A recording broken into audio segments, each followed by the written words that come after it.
Next man up, 102.5 The Game. Jake Lyman and Parker Kelley with you on your Reaction Monday, brought to you by Pella Windows and Doors of Nashville. Hope everyone had a great weekend. We are broadcasting live from the Busy Bee Plumbing, Heating, and Air Conditioning Game Nashville studios, home of the $99 yearly Beehive membership, where the buzz is always about great service. Busy weekend of sports. Parker, how's it going? Jake, I am fantastic. As we were talking before we got on the air, I have been glued to this softball tournament all weekend. Softball and baseball. Just chaos up and down the diamond sports in the NCAA over the weekend. And, we're going to talk about the Tennessee-Texas Tech aftermath coming up later this hour, because it might have been the story of the weekend around sports. Yeah, I mean, I guess Game 7, San Antonio, OKC, of course, that's big. But nationally, I don't know if I've ever seen a post-game handshake line in the NCAA softball tournament get that kind of attention that it did, going frame by frame, trying to figure out what happened. I agree. It's been awesome. UCLA nearly pulled off a comeback win last night, hit a game-tying home run in the 7th, but Texas Tech moves on. We'll see Tennessee take on Texas later today. So exciting stuff all across the board. It was a fun weekend. Yeah, I just think, I've always been intrigued by the softball tournament, but it's just been something about it this year. I've been watching baseball, I've been watching softball, but to me right now, I think this softball product is one of the most entertaining things we have in sports at this time of year.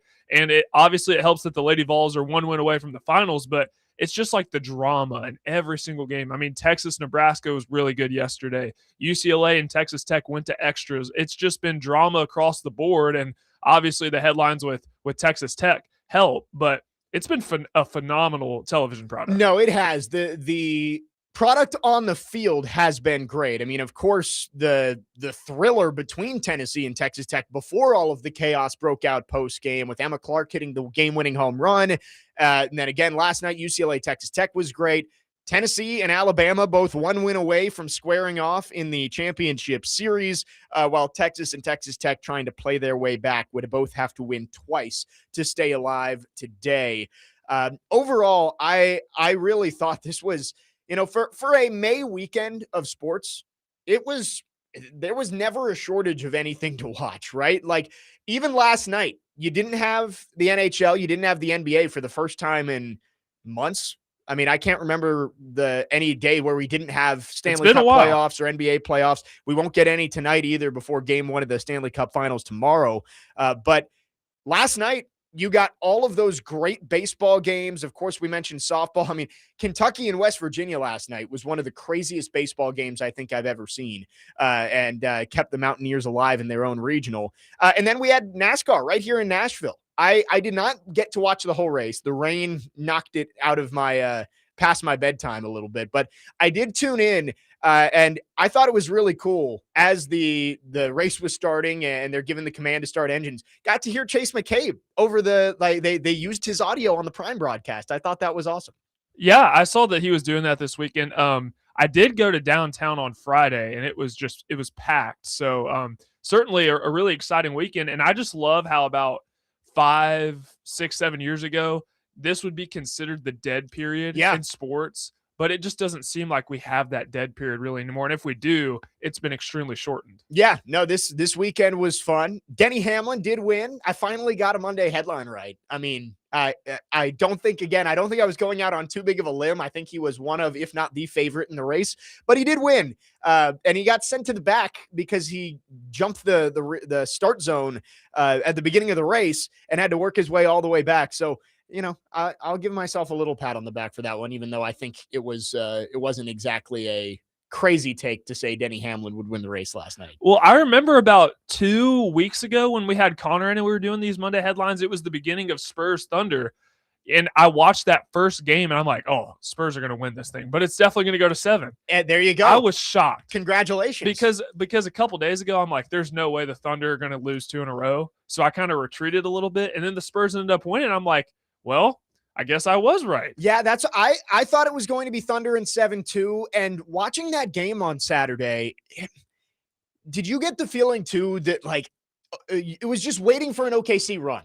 right? Like the Spurs were in control most of that game. OKC got it close towards the end of the first half, and then the Spurs pulled away a little bit. But I was just waiting on that Thunder run. They're the defending NBA champs. They have been almost unbeatable all season long. In fact, I think I saw like the Spurs are 8-4 against the Thunder this year, and the rest of the NBA is like 11-70 or something. Anyway, I just kept waiting for the big SGA play or a big three or Alex Caruso to make a play, and it just didn't happen. Or Chet Holmgren, who, man, he just disappeared. How is that dude in the third final team All games. NBA? I mean, he's a good player. He's a good player, but I think maybe the matchup with Wemby just wore on him throughout the series because he disappeared. And honestly, like Victor Wembanyama did not have his best game on Saturday. Again, it's a high bar for Victor Wembanyama. He still had like 22 and 8, but wasn't his best game. He did not take over that game on the road like he did in game 1 in that double overtime win over the Thunder. But they didn't really need him to. Like, how about Julian Champagnie? Just 22 points in the game. He was raining in threes. Like, that's what you need in those game 7s is you need somebody who isn't one of your stars, not one of your typical guys who you expect to get 20, 25 points from to show up and make a play. And he did it. The Spurs end up getting the win and they move on. Spurs Knicks in the finals. I'm sticking with what I said. I'm going to go Spurs in 6. Like I think the Knicks have been one of the best teams in basketball, maybe of all time over the last 11 games, right? Like if you look at the point differential and the amount of games in a row that they've won, they're on one of the greatest runs ever. I just don't think that they match up with the Spurs well. I think San Antonio is going to win, and I think it becomes the start of the Victor Wembanyama era. Like I don't know if we can say that he's going to end up being one of the greatest of all time. It's too early for that. He's only 22 years old, but he's only 22 years old. And he's got his team in the NBA Finals, the favorites in the NBA Finals. I think that we are seeing the changing of the guard in the NBA officially this year. Victor Wembanyama is going to be the face of this league for a very long time. Well, it boils down to this. There were two ways the series was going to go. It was either OKC was going to go back to the finals and thus begin this kind of dynasty we see in the NBA, the next one, or the Spurs go to the finals and thus begins the Victor Wembanyama, he's arrived. And you look at the nucleus of that team, right? Stephon Castle, is it Dylan Harper? They're all in their early 20s. Yeah. So this team can be dangerous for a long time. But I kept thinking, you give me 15 players to pick from all time in the NBA, Victor Wembanyama will make that list just because I'm so confident in his future. Nobody should be able to do what he does at 7'4". He's so young that you never know, right? And guys that big who do what he do, we've seen guys at 7'2", 7'3", that, I mean, they just can't hold up. Their bodies, their joints just don't hold up. So I don't know if we can completely say Victor Wembanyama belongs in that like all-time conversation, but I think you look and you can project out and say, if he stays healthy, there's a pretty good chance. Yeah, there's a pretty good chance that he's going to dominate this league for a long time, especially with what you said. Like, they have talent around him already. Now, they got a little lucky, right? Like, they got the lottery to move up to second, and that was when they took Stephon Castle, correct? I don't remember. All of the NBA drafts run together for me, but I just know he was a beast at UConn. Now he's on the Spurs. So. Well, and it's like you also have to get lucky. Like I mentioned, Julian Champagnie, the Sixers waived him 2 years ago, and sometimes you get lucky that a guy like that falls into your lap and ends up taking those steps. So I really like what the Spurs have built, and you've got the superstar, and I think that if he wins this finals, it's not going to be the last one. I think he's going to go out there and he's going to be a multiple-time champion. Again, I think it's way too early to say he is going to end up being in the greatest of all time conversation, but I think he's going to be the face of the NBA for probably the next 5 to 10 years. 615-737-1025 is the phone number. We'd love to hear from you. Our phone lines are driven by WilsonCountyHyundai.com. We got lots to get to on this Reaction Monday. Of course, more on the NBA Finals, the Stanley Cup Finals being set. We will get game 1 of the Stanley Cup Finals between the Hurricanes and the Golden Knights tomorrow in Raleigh. Also, we did touch on the Women's College World Series and the College World Series, the drama that went down in Oklahoma City. We've got to dive into that with Karen Weekly and Taylor Pinnell. And Titans talk. Carnell Tate, 2 open OTAs, and he has really shown out in both of them and made a good first impression on the media and the fans. We will get into all of that throughout the show today. 615-737-1025. Jake Lyman, Parker Kelley with you on your Monday morning. Next man up, 102.5 The Game.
Next man up, 102.5 The Game, Jake Lyman, Parker Kelley. I feel like it would have been malpractice to come in before the beat drop there. It waited for the beat drop. I know. I got about like 5 seconds in. And I was like, all right, I can't jump in now. I gotta wait. This song's been stuck in my head ever since yesterday. So I love it, Parker. Especially on Mondays, you got free reign to just play whatever you're in the mood for. Yeah, we don't have like with everybody else. There's at least a little bit of a theme. Today is Parker Mondays. I guess, yeah. I guess that can be our new theme, but people kind of drag a little bit on Mondays. Let's just get the vibe up a little bit. I love it. I love it. And speaking of getting the vibe up, we've got some news that Jeremy Fowler from ESPN going to join us at the bottom of the hour. Kind of came together quickly here, but it's a big day across the NFL. Absolutely. June 1st, news of possibly AJ Brown being moved later today. So we will talk to Jeremy Fowler of ESPN coming up in about 15 minutes. We'll get into all things NFL and, of course, some Titans topics as well. We were talking about the NBA Finals, Stanley Cup Finals. I'm going Spurs in 6 in the NBA. And I really want this Stanley Cup Final to be a good series. And the Golden Knights are playing their best hockey right now. I'm gonna go Hurricanes in 6 too. I would love it to go to 7. And when I thought it was going to be Colorado, Carolina, I thought we were setting up for possibly an all-time classic in the Stanley Cup Finals. And, Colorado got injured. Vegas came out on fire and ended up sweeping them. I think it's going to be a good series. I don't think it's going to be a great series like I thought Colorado and Carolina could. You think Carolina's going to win this one pretty easily? Yeah, like I think I would go with, I feel more confident in Carolina than I do in San Antonio. That's fair. I think Carolina, if I had to pick one team out of the 4 that's going to win a championship over the next 2 weeks, I think it's going to be Carolina. Vegas is playing well though. And in hockey, it is who gets hot. And so it might just be me thinking, hey, Vegas is not a very good team overall. They're just playing well at the right time. I think Carolina is the better team. Frederik Andersen playing really well in the net. They seem to exercise some of those conference finals demons that they've been dealing with for the last few years, and we're able to break through with 4 straight wins against Montreal. I'm taking Carolina. I would feel more confident that one ends in less than 7 than the NBA Finals. Yeah, that's the thing, because Vegas is hot, and I feel like their regular season point total that they had didn't necessarily match up with how good the team was, and I came to realize that when they swept Colorado, I was not expecting that in the slightest. I thought Colorado would win in 5 like they did the Minnesota series, but yeah, Vegas is really hot right now. But also too, flipping over to the NBA, I thought the winner of the West, would be the runaway favorite. The Knicks have won 11 in a row and swept their last 2 opponents. You can't just gloss over how good that team is. It's like that is kind of what we're looking at here. Is we're looking at the team that has been better all year versus the team that is hot at the right time. And I'm going to say I feel more confident in Carolina than I do in San Antonio, but I do think that both the favorites end up winning those series. Predemption, Johnny in Vancouver on the YouTube chat says, if you poll Preds fans, Jake, aside from Colton Sissons, I have to imagine the vast majority of the fan base is pulling for Carolina. And I would say the vast majority of NHL fans across the country and into Canada are rooting for Carolina. No one really likes Vegas, but there is the Colton Sissons factor, Cole Smith as well, right? Like, you've got a couple of former Preds on that team. I can understand why you might want to root for the former Predators to finally break through, but I just don't like Vegas. I really don't. And so I know I don't really like Carolina either. So I kind of just want to see a good series, but I would probably prefer Carolina to win, which I think is going to happen. Yes. Game 1 in Raleigh tomorrow, and then game 1 of Spurs and Knicks in San Antonio coming up on Wednesday. Should be 2 fun series, although I'd be surprised if either of them get to 7, but we will have to see. There's a reason that you get to this time of year and everything's pretty much unpredictable. While we got a little time here, Women's College World Series, 11 a.m. today, Tennessee and Texas going to play. Tennessee just has to win one of two today to move on to the championship series. So if they win at this 11 a.m. game, they move on. They'll face the winner of Alabama and Texas Tech. If they lose, they'd have to play again around 1:30, and that would be winner take all, winner moves on. The scene, just in general, in that game on Saturday against Texas Tech was unbelievable. First off, the ABC stream cutting out for about 35 minutes. I mean, I was so mad about that. So I was so confused. I was sitting there and I had the game on, and I wouldn't say I was 100% paying attention. I was on my laptop doing other things, but I look up and I see squeeze play on, and I was like, man, did they just cut off softball for squeeze play of the NCAA regionals? And then I saw the technical difficulties in the bottom right corner. And usually, if they have technical difficulties in these things, it takes a couple of minutes. They're able to iron it out, or maybe they send you back and the sound looks like it's coming through a vacuum, or sounds like it's coming through a vacuum, but that's about it. No, they had nothing for 35 minutes. In fact, Holly Rowe, I think, went live on Instagram and was doing play-by-play because that was the only way people could actually watch the game. She's one of the GOAT sideline reporters. Well, and Holly Rowe played an important role in the chaos that ensued after the game. I just want to go through so ESPN yesterday did a full, second spitter breakdown. The Seinfeld episode when they're like, oh, there's a second spitter, the handshake line and then post handshake line, and they zoom in and you can see Karen Weekly, the head coach of the Volunteers, says good game to Taylor Pennell, her former player, who's now at Texas Tech. No doubt in my mind she said that. Now, I will say they show the wide shot after they go through the handshake line, and clearly somebody said something, right? You see Pennell's head turn back towards the crowd, and you can read her lips talking to her coach saying, they told me I made a mistake. But I don't think that came from Karen Weekly, and maybe not an outright lie. Maybe somebody said something to her, but it was clearly embellished because the quote in the post-game press conference was, she told me I made a mistake, instead of saying good game in the handshake line, which is clearly not true. Somebody might have said something to her, but I don't think it was Karen Weekly, and it was blown completely out of proportion. And why lie like that when there are cameras everywhere? I mean, this game's being broadcast on ABC and ESPN. Something is going to pick that up. And I saw afterwards, I think it was Trey Wallace who posted it, and that interaction between Weekly and however you say it, Pennell, was way too quick for her to say, hey, you made a mistake. It looked like she said good game and just moved on. I do not think Karen Weekly said anything. Maybe it was one of her former teammates, right? Maybe it was somebody in the crowd. And, in that moment, after losing on a walk-off home run, there's, I'm sure, a lot of emotions, and you might not have been able to tell where it came from.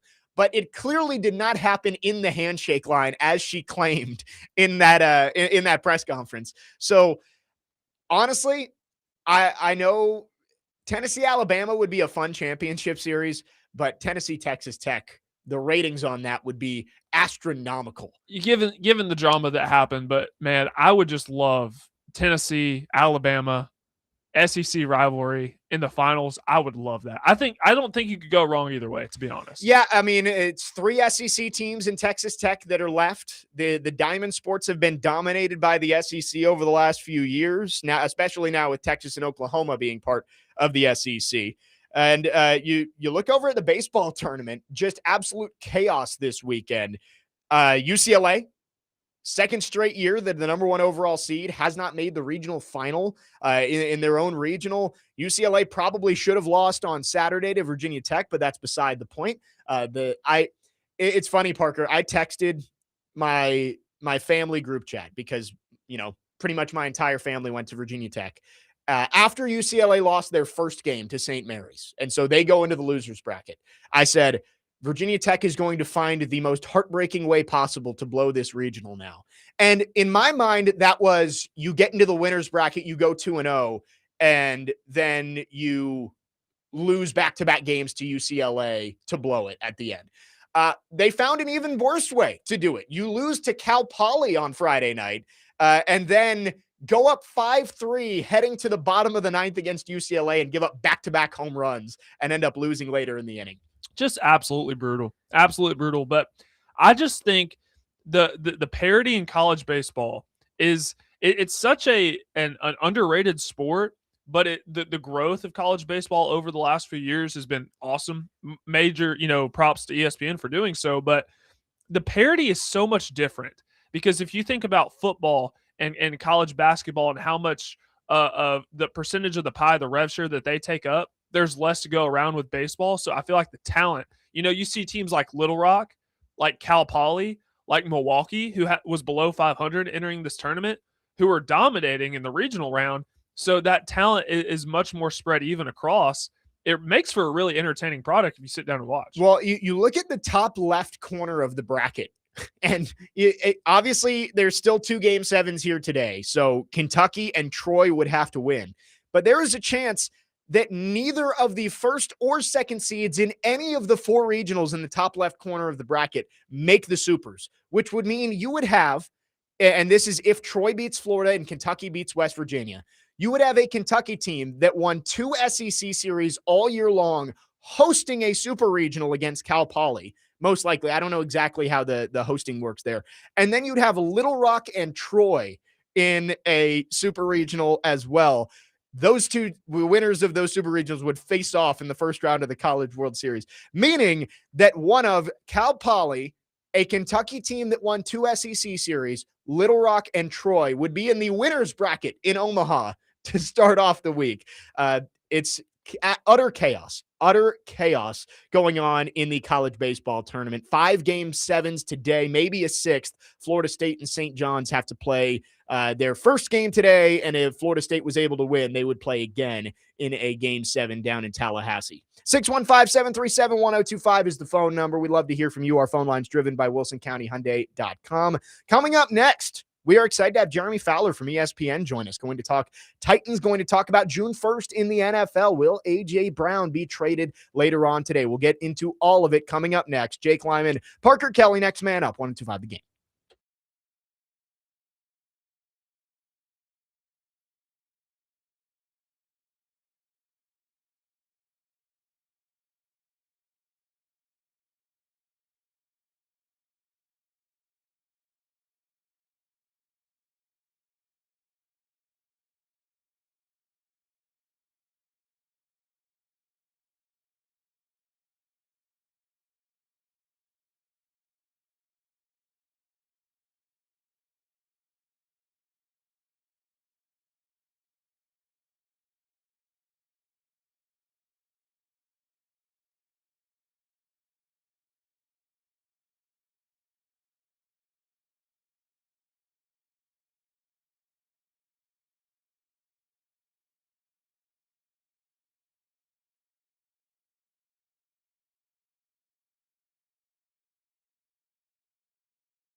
Next man up, 1025 The Game. Jake Lyman, Parker Kelley with you on your Monday morning. And we now go to our phone lines, driven by WilsonCountyHyundai.com. We are thrilled to be joined by ESPN senior NFL reporter Jeremy Fowler on a very important day on the NFL calendar. June 1st, 4:01 today, Eastern time.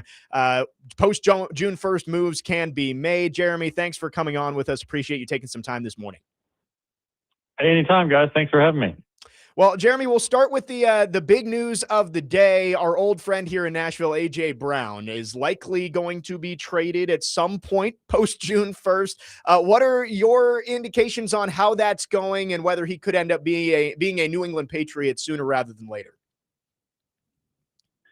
Well, certainly could happen at any point after 4:01 p.m. today, or after 4 o'clock, and that's when the post-June 1st designation kicks in, which means the teams can prorate their salary cap hit or their dead salary cap hit on a big contract with a cut or a trade. So New England's highly motivated to do this. They want to do it. They plan to do it, but they have to find out the trade terms, get them solidified. You know, I think there's probably been a wink-wink situation with all this. You know, they just they do have to get to the finish line, though, and I do think he'll end up being probably a 2028 first-round pick.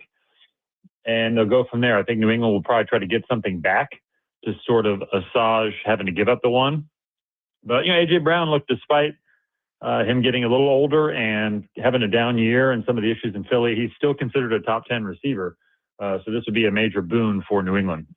For Philadelphia, do you feel like this is a disappointment overall, given that maybe just a year and a half ago, A.J. Brown was up there towards the top of the wide receivers in the NFL? And what really went wrong the last year or so that led to this split that's going to send A.J. Brown elsewhere? Well, a lot. I don't know where you start on that, but it was pretty obvious that he had issues with the offense, the Eagles' offense, the way guys got open, how it was really hard to get, you know, layup plays, easy yardage in the offense. You know, I don't, it's hard to tell how personal it got with Jalen Hurts. I don't have that sort of reporting, but I do know that, at least from what I'm told, some of Jalen Hurts' limits in how he can operate the offense and make certain throws became an issue for Brown because the offense was sort of hitting their head on a ceiling at some point, you know, and if you don't have the run game breaking off 20, 40-yard runs like they were in 2024, then it's all on the receivers to just make magic happen every play, and that's tough to do down in and down out. So I think it was a function of that, and, you know, he probably didn't handle it the best. I mean, you know, really every week it was an issue of how he was going to pout on the sideline or what sort of passive aggressiveness was going to be shown. It just became too much of a thing for Philly to really have to handle, so they made a decision to move on. We're talking with Jeremy Fowler, ESPN NFL Insider. Jeremy, you had the article that came out in early April about the friction between Jalen Hurts and the Philadelphia Eagles organization. How much of that friction was because of the saga going on with A.J. Brown, or was this more so focused on Jalen Hurts, you know, changing plays at the line of scrimmage and his limitations as a passing quarterback? I think it's all the above. You know, we did our story more focused on Jalen Hurts because that's sort of where the reporting took us when we were just trying to answer the fundamental question of why the Philly offense has just become sort of calcified and stagnant after so much success. And, you know, really there were some signs in 2024 of the passing game having some struggles there too. So it was not new. You know, they finished in the bottom third in passing in back-to-back years. That's sort of unbecoming of a franchise quarterback, you know. So we tried to find out what was going on. You know, we did get some complaints about Jalen Hurts' game, but to be fair, you know, A.J. Brown was a crybaby at times. I mean, I hate to use that word, but that's really what it was. You know, it was obvious, and it was a factor. You know, I don't think he was, you know, a loose cannon behind the scenes or some major locker room issue in that way. I think a lot of what went unsaid was saying a lot. In other words, I don't think those two were having healthy communication and airing out their grievances in a healthy way. I think it just was sort of festering all year, I would say. Where Devontae Smith, who's now Jalen Hurts' new number one, from what I'm told, is more of a side conversation guy. If he's got an issue, he has no problem talking to you, but he'll do it off to the side. And that's kind of a healthy way to do it.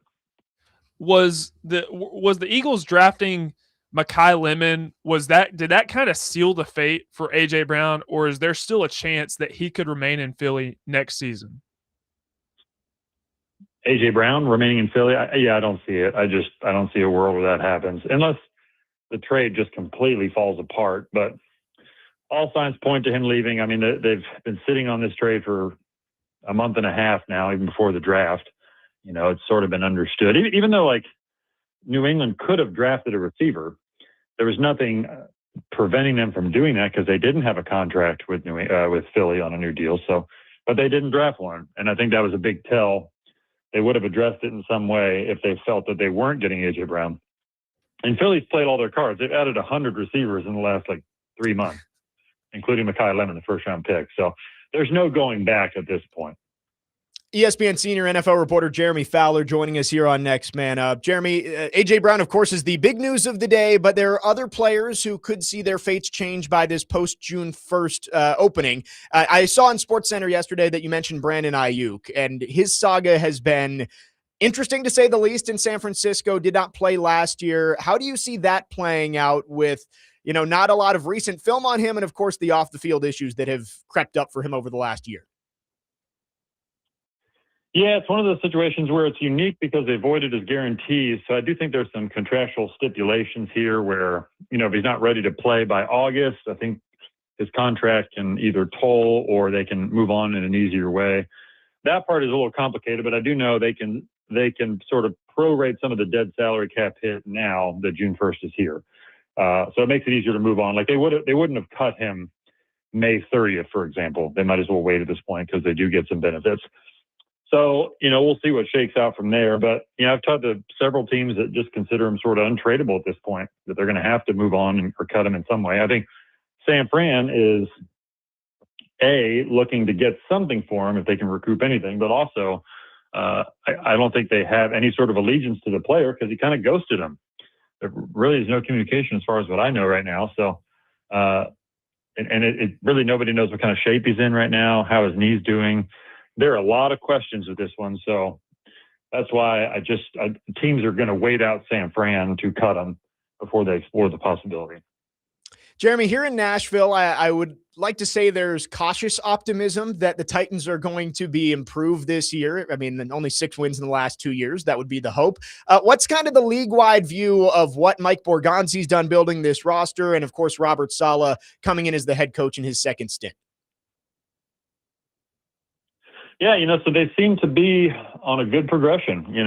It's Mike's show now, right? I don't think there's any doubt about that with the move from Chad Brinker and bringing in a new vice president who's really there to support Mike. And from my view, at least, I think he's come in and taken ownership of the job and shown leadership. And so that's my understanding. The Carnell Tate pick sounds like it's going really well so far. I know they're just running around in shorts, but I think his ability is jumping up the tape a little bit. This is a guy who was the safest receiver bet, I would say, coming to the draft because, he just has a lot of polish. Ohio State knows how to do receivers, right? We're seeing him all over the league have success. So he's got pedigree. He can go get it. He's got enough speed, but really works hard, all those things. So it's a good first round pick for them to sort of build off of. And, I like some of the free agent additions. They make sense. John Franklin Myers, even though you had to pay a lot for him, he makes a lot of sense in that system. Familiarity with Robert Saleh. And look, he zigged when everybody thought he would zag, right, with the Matt Nagy situation. I think the telegraph during the coaching carousel was that Borgonzi wanted Nagy. Well, they went with who they felt was the best man, which was Saleh. So, Saleh created a lot of late momentum in the process. So he really, Borgonzi is proving to be somebody who is just trying to make sound decisions that are best for the team, no matter the implication or the sort of expectation that others had. He's trying to make the best decision.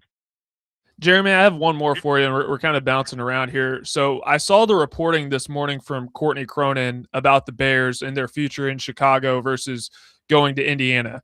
As of right now, does it seem like they're going to remain in Chicago, at least for the immediate future?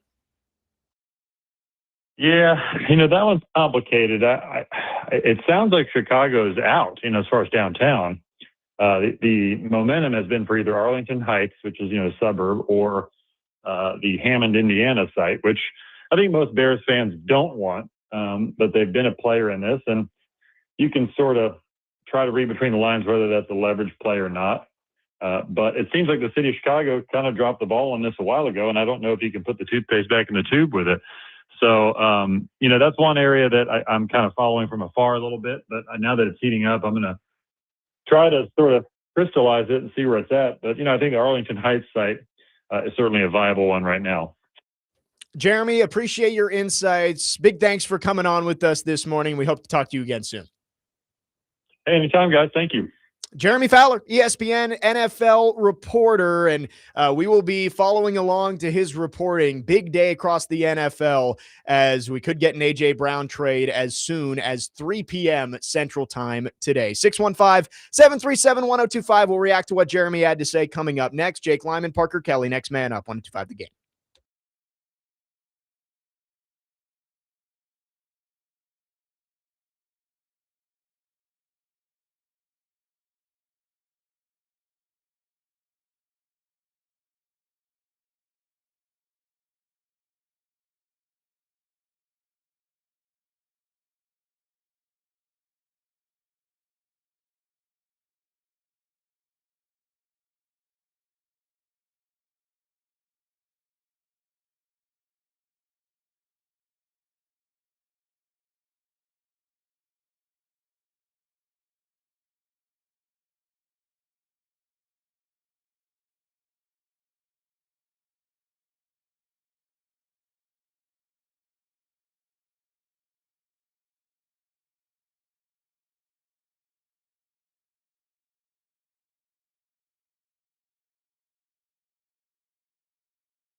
Next man up, 1025 The Game. Jake Lyman, Parker Kelley with you on this Monday morning. Big thanks to Jeremy Fowler from ESPN joining us in the last segment. It is an important day on the NFL calendar again, and Jeremy giving us the insights on what could happen with A.J. Brown and others now that you can split that cap hit over 2 years, starting at 3 p.m. Central Time today.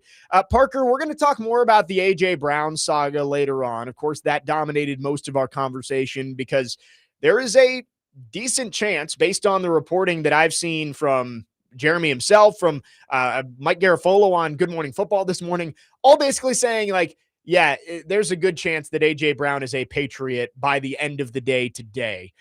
But I did ask him about Brandon Ayuk because that's a name that has, kind of fallen off a cliff, for lack of a better term, over the last couple of years. Ayuk turned into that wide receiver one so much that San Francisco really felt like they didn't need Deebo Samuel anymore. And then off the field, injuries. Brandon Ayuk has turned into a guy that Jeremy Fowler used the word untradeable.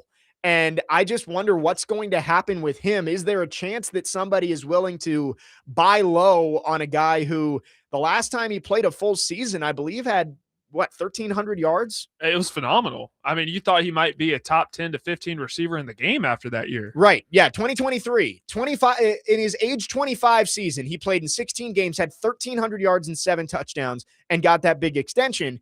And now 2 years later, he played 7 games in 2024, none at all in 2025. Is anybody willing to, what would you trade for Brandon Ayuk at this point, knowing that he, as Jeremy said, ghosted the 49ers last year? There was the whole thing about him driving 100 miles an hour past the team facility. Like, is he worth even a day 3 pick, or is San Francisco just really going to have to cut its losses and cut him and see if somebody will pick him up on the open market? Yeah, no, that's tough because it's not a talent issue whatsoever. It's availability, and then whatever is going on mentally with Brandon Ayuk. I'd say day 3 pick maybe, but it's going to be a low day 3 pick just because you don't know what all is going to come. It's a huge gamble to take if you're bringing Brandon Ayuk into your organization. Again, it's not a talent issue. It's just mentally, like, do you love the sport? Do you love the game? Is your heart in the right place? Do you love ball? That's, I mean, it's really that simple. And I hate to question if people actually love football or not, but I mean, this is a legitimate question to be asked in this case. Yeah, the A.J. Brown one, like, obviously A.J. Brown has his personality issues that we all have heard about, whether it's reading the book on the sideline or getting into it with his coach, getting into it with his quarterback, all that, but that's all manageable, right? Like, yes, it's not ideal for your number one wide receiver, but wide receivers can be divas at times, and you got to deal with it when they're that talented. With Brandon Ayuk, this is the kind of stuff that you can't deal with. Just completely going away from the team and not talking to anybody. And the injuries have also been an issue throughout most of his career. And as Jeremy said, they voided his guarantees, so it makes it a little bit easier for the 49ers to get out of it. But man, I can't see anybody taking a chance on him right now. And we get text saying, do you think, Robert Saleh was in the building with Brandon Ayuk? Do you think he would take a chance? I mean, they don't need to do that. Well, they don't need to make that right. move. First off, they don't need to do that. Second, Robert Saleh being in the building probably makes it less likely that they're going to have Brandon Ayuk come over to Nashville rather than more likely. 4312 says, I wouldn't touch Brandon Ayuk with a 500-foot pole. I can't see anyone risking anything on a guy that straight up goes out.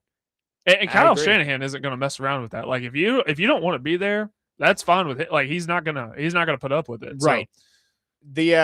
Right now the contract, it's a $13 million cap hit.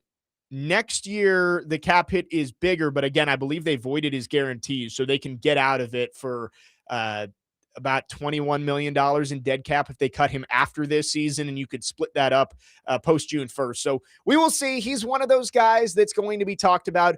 Jeremy Fowler also talked about Alvin Kamara as a possible guy who, the Saints have to make a decision on him. He's 10 years into the league.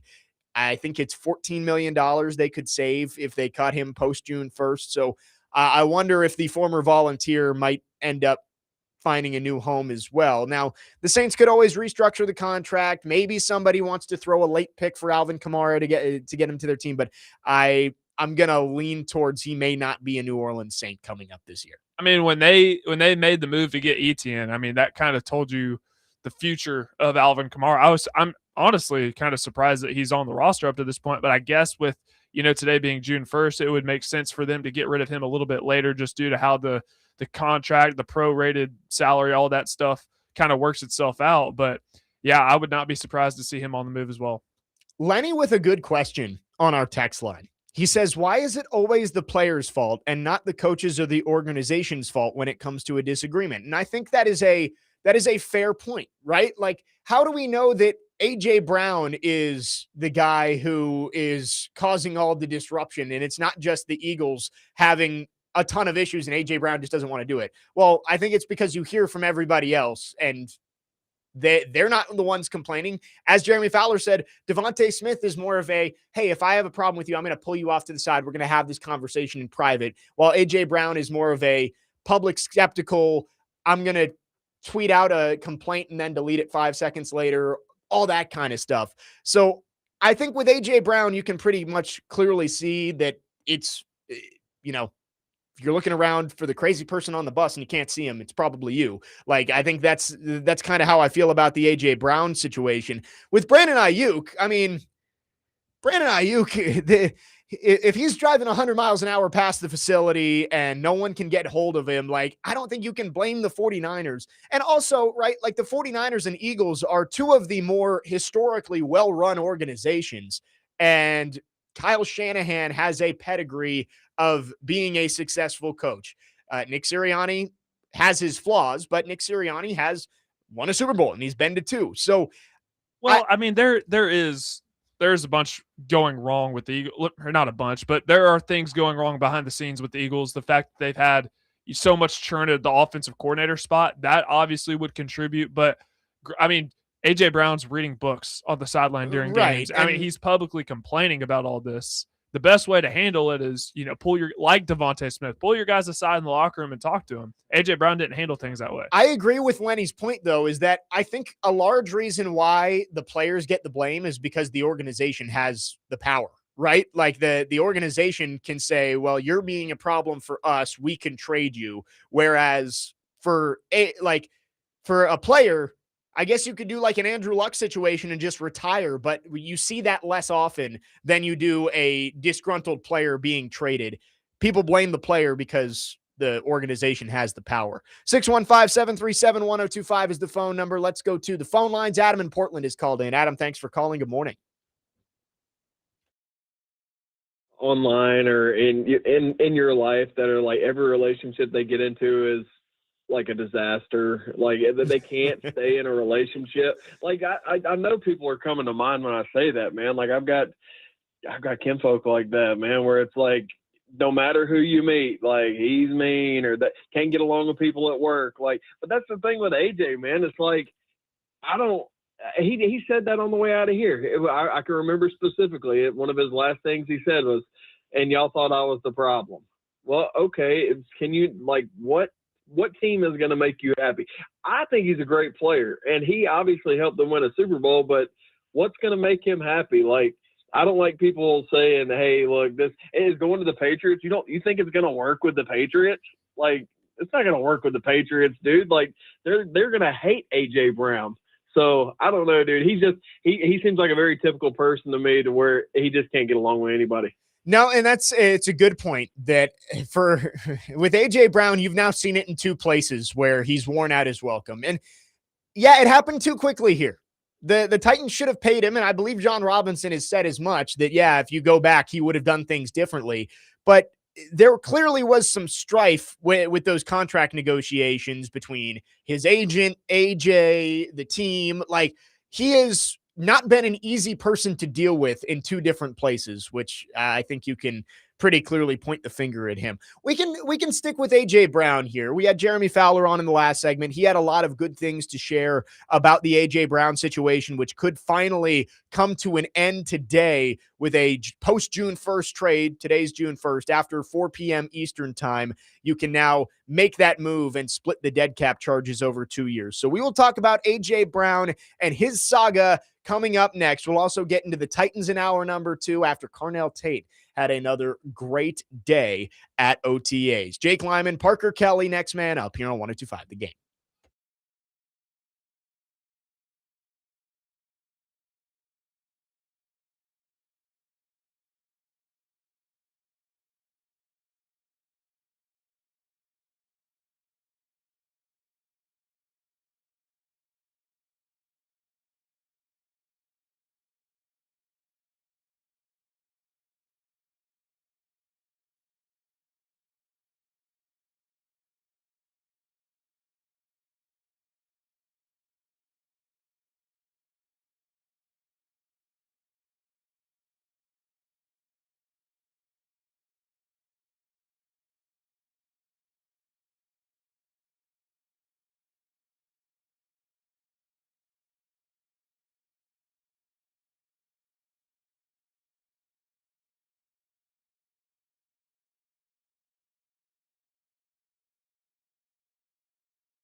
Second hour, next man up, 102.5. The Game, Jake Lyman, Parker Kelley, broadcasting from the Busy Bee Plumbing, Heating, and Air Conditioning Game Nashville Studios, home of the $99 yearly Beehive membership, where the buzz is always about great service. And once again, it is a Reaction Monday brought to you by Pella Windows and Doors of Nashville. We are reacting to what Jeremy Fowler had to say. Senior ESPN NFL reporter joined us in the first hour.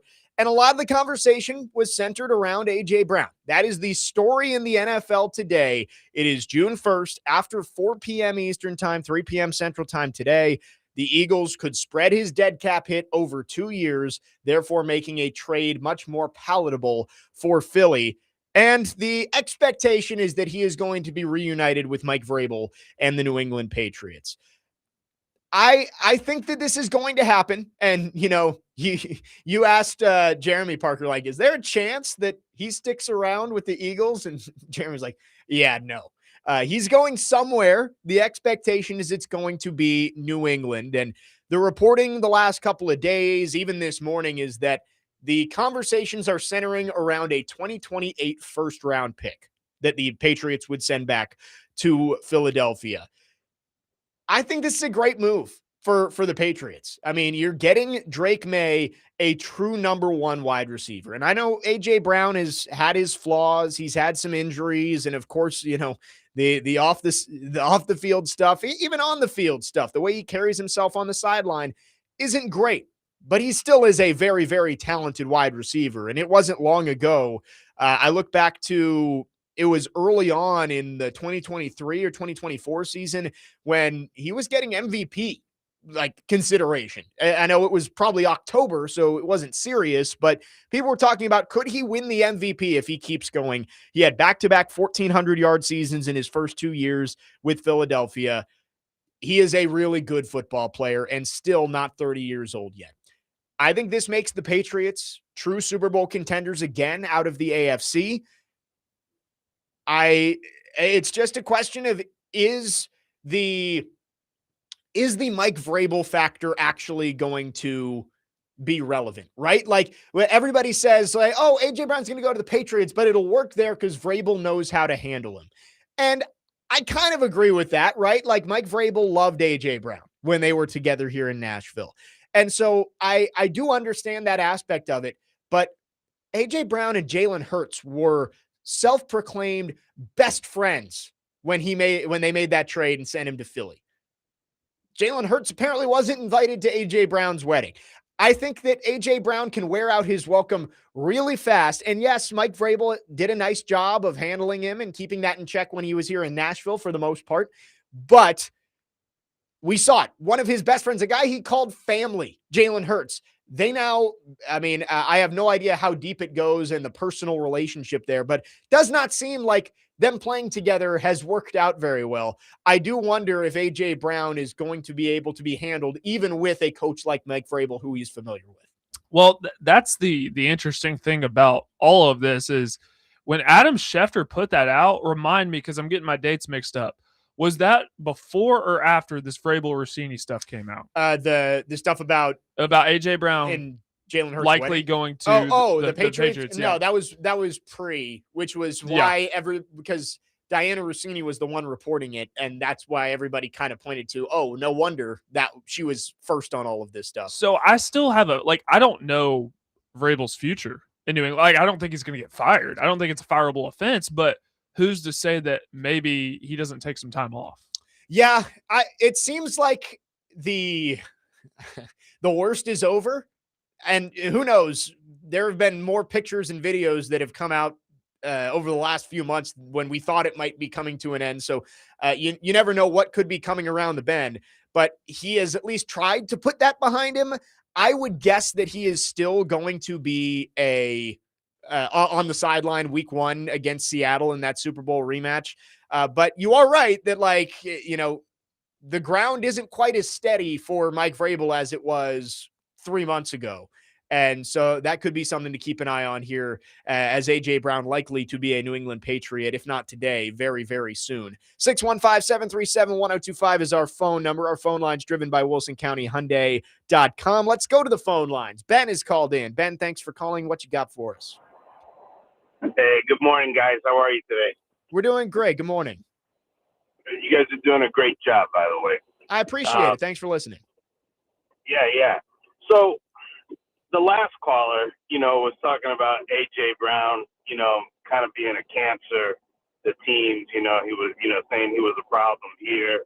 And what's to say he's not going to be a problem in New England? I think it's easy to brand a player as a cancerous type of person when you're only seeing things from really one side. You're only seeing things from their side because they're doing the tweets and things like that. And the teams typically, the front offices, they don't engage in that. They try to stay neutral. They try to stay middle of the road and, just kind of be PC about it all, and let the players carry the brunt of it. But let's really analyze what happened here before we brand him a cancer. He wasn't happy here because he wasn't getting paid, and he wanted to get paid. And we all know that Amy and the front office staff, especially at that time, was really a problem. They didn't handle the team. They haven't managed the team correctly. We're hoping that they're on a good trajectory here with the Titans now that they've got all new personnel. They've got Robert Saleh, who, they're hitching their wagon to him, hoping that he's going to be the new Messiah here. But at the end of the day, the ownership and the front office staff, they had a lot to do with why AJ was disgruntled. Can Mike Vrabel coach him? I'm a Patriots fan, just to clear that out. But, I don't know that it's all about Vrabel. Yeah, Vrabel is good at managing people. He's good at he carries the same Bill Belichick thing where Belichick took Randy Moss, back in the day, and he was able to manage those personalities. So Vrabel does have some of that, but I think it more hinges on what the team and the front office staff is willing to, do with these guys when their agents are demanding, high salaries and, they're demanding longer terms and, all the things that go with these diva receivers and running backs and whatnot. So I think it's easy to brand a player a cancer, but you never know until you know, and as far as what you were saying about him and Jalen, having kind of a falling out. I mean, that happens, right? You could be friends with somebody and something happens and you have a falling out, especially something about work. If you feel that your quarterback isn't delivering like he should be and he's not receptive to taking your feedback as the number one wide receiver, you're probably going to have a falling out, And so, there could have been something like that. Again, nobody really knows. But I think it's unfair to brand the guy a cancer. And I'm not saying that as a Patriots fan. I'm just saying it as an outsider looking in. I think it's unfair to brand him a cancer just because of circumstantial evidence. I think you really got to look at the whole picture. Yeah. I'll hang up and let you guys talk. Appreciate the call, Ben. And I do think you have to wait and see how it plays out if and when he goes to New England, because I will say when A.J. Brown was here playing under Mike Vrabel, there was some extracurriculars, right? Like, he had the one time where he went live on Instagram right after he got out of like his surgery and was, kind of loopy. And obviously that's not something that a lot of teams want. He talked about like his injuries and some stuff that maybe the Titans didn't want to get out there. There was tons of tweeting and deleting from A.J. Brown, but in terms of in the building and his relationship with guys and what you saw on the sideline, I can't remember any specific instance of like people pointing at A.J. Brown and saying, man, that guy's a problem when he was here. People started to say that because of what happened in his contract negotiations, right? It came out after the trade happened that basically John Robinson and his agent got into it and they couldn't get on the same page and it became kind of a power struggle there, battle of egos, and he ended up getting traded. But I can't think of a specific instance where it was like, man, A.J. Brown's a distraction or A.J. Brown is a cancer when he was here with the Titans. All of that really happened in Philly and it happened over and over, right? Like, and so I'm not going to say that it can't work in New England because we've seen Mike Vrabel being able to handle A.J. Brown's personality. Last year, he handled Stephon Diggs, who, if I'm looking for the closest thing to A.J. Brown in terms of diva battling with his quarterback sometimes. I mean, we all remember Stephon Diggs screaming at Josh Allen on the sideline in a playoff game. Stephon Diggs is up there too, and Mike Vrabel was able to handle that even with some of the off-the-field stuff that we saw last offseason. So I think that it is a good move for the Patriots to bring in somebody with the talent that A.J. Brown has and hoping that Mike Vrabel can rein him in and make him more of a team player than he was when he was with Philly. That's a good point. I'm just interested to know what the future of Vrabel is going to be, because I think that this stuff, I've made the comment before, I don't think this is a fireable offense because Robert Kraft has arguably done some more stuff. So I don't think Robert Kraft is going to fire him, and I don't think the NFL really can't do much about this because coaches are paid to win football games. So this is not a matter of affecting winning and losing on the field. He just got him to the Super Bowl. But if it starts to spill over into work, like I think about it from a player perspective, it would be hard for me to respect you as a man knowing that you just cheated on your wife. That would be hard for me to respect you as a player. I don't know how that's going to fracture the locker room, if it fractures it at all. Yeah, that's obviously that is going to be one of the stories of the NFL season, which is why I was so shocked that the NFL was just like, yeah, front and center, we're going Patriots Seahawks in the season opener. Like, we're just going to spend the last month, all of the preseason leading up to that game is going to be talking about that and what it's going to be like. I don't think it really changes his outlook in New England because Do you think this affects his mental though? Yeah, oh, for sure. Because he stepped away from the draft. Like this, that's worse. That's what we don't know is, and you're right. How does it affect the mental of Mike Vrabel and the mentality of the players towards Mike Vrabel? We don't know how that's all going to play out. But like in terms of firing or punishment, like I don't think he did anything that's against the code of conduct of the league. He didn't violate anything. Right. Like Diana Rossini messed up her career, but she's also a journalist. Because as we talked about, it's a moral issue for both of them. It is only an ethical issue for Diana Rossini. Yes. And that's why her career is in jeopardy. For Mike Vrabel, yeah, you can look at him differently and be like, man, that's kind of messed up, really messed up. But also, there's nothing the NFL, the Patriots can do. But it does change the view of him, and you don't know how that's going to play out as well.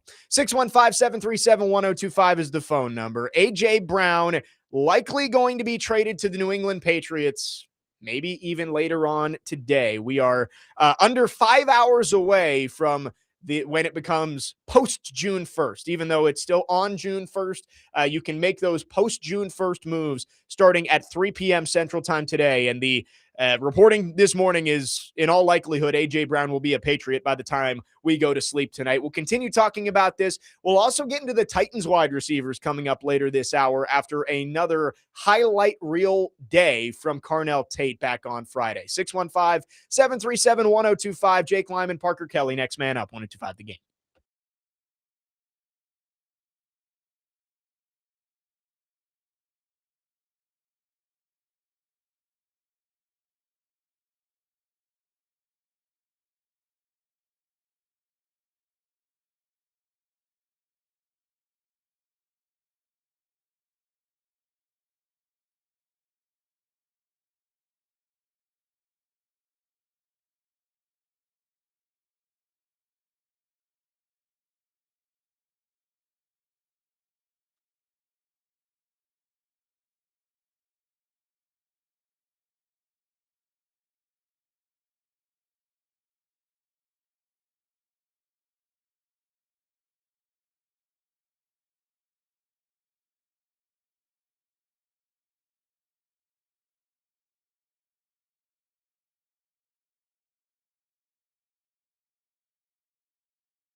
Next man up, 102.5 The Game. Jake Lyman, Parker Kelley with you.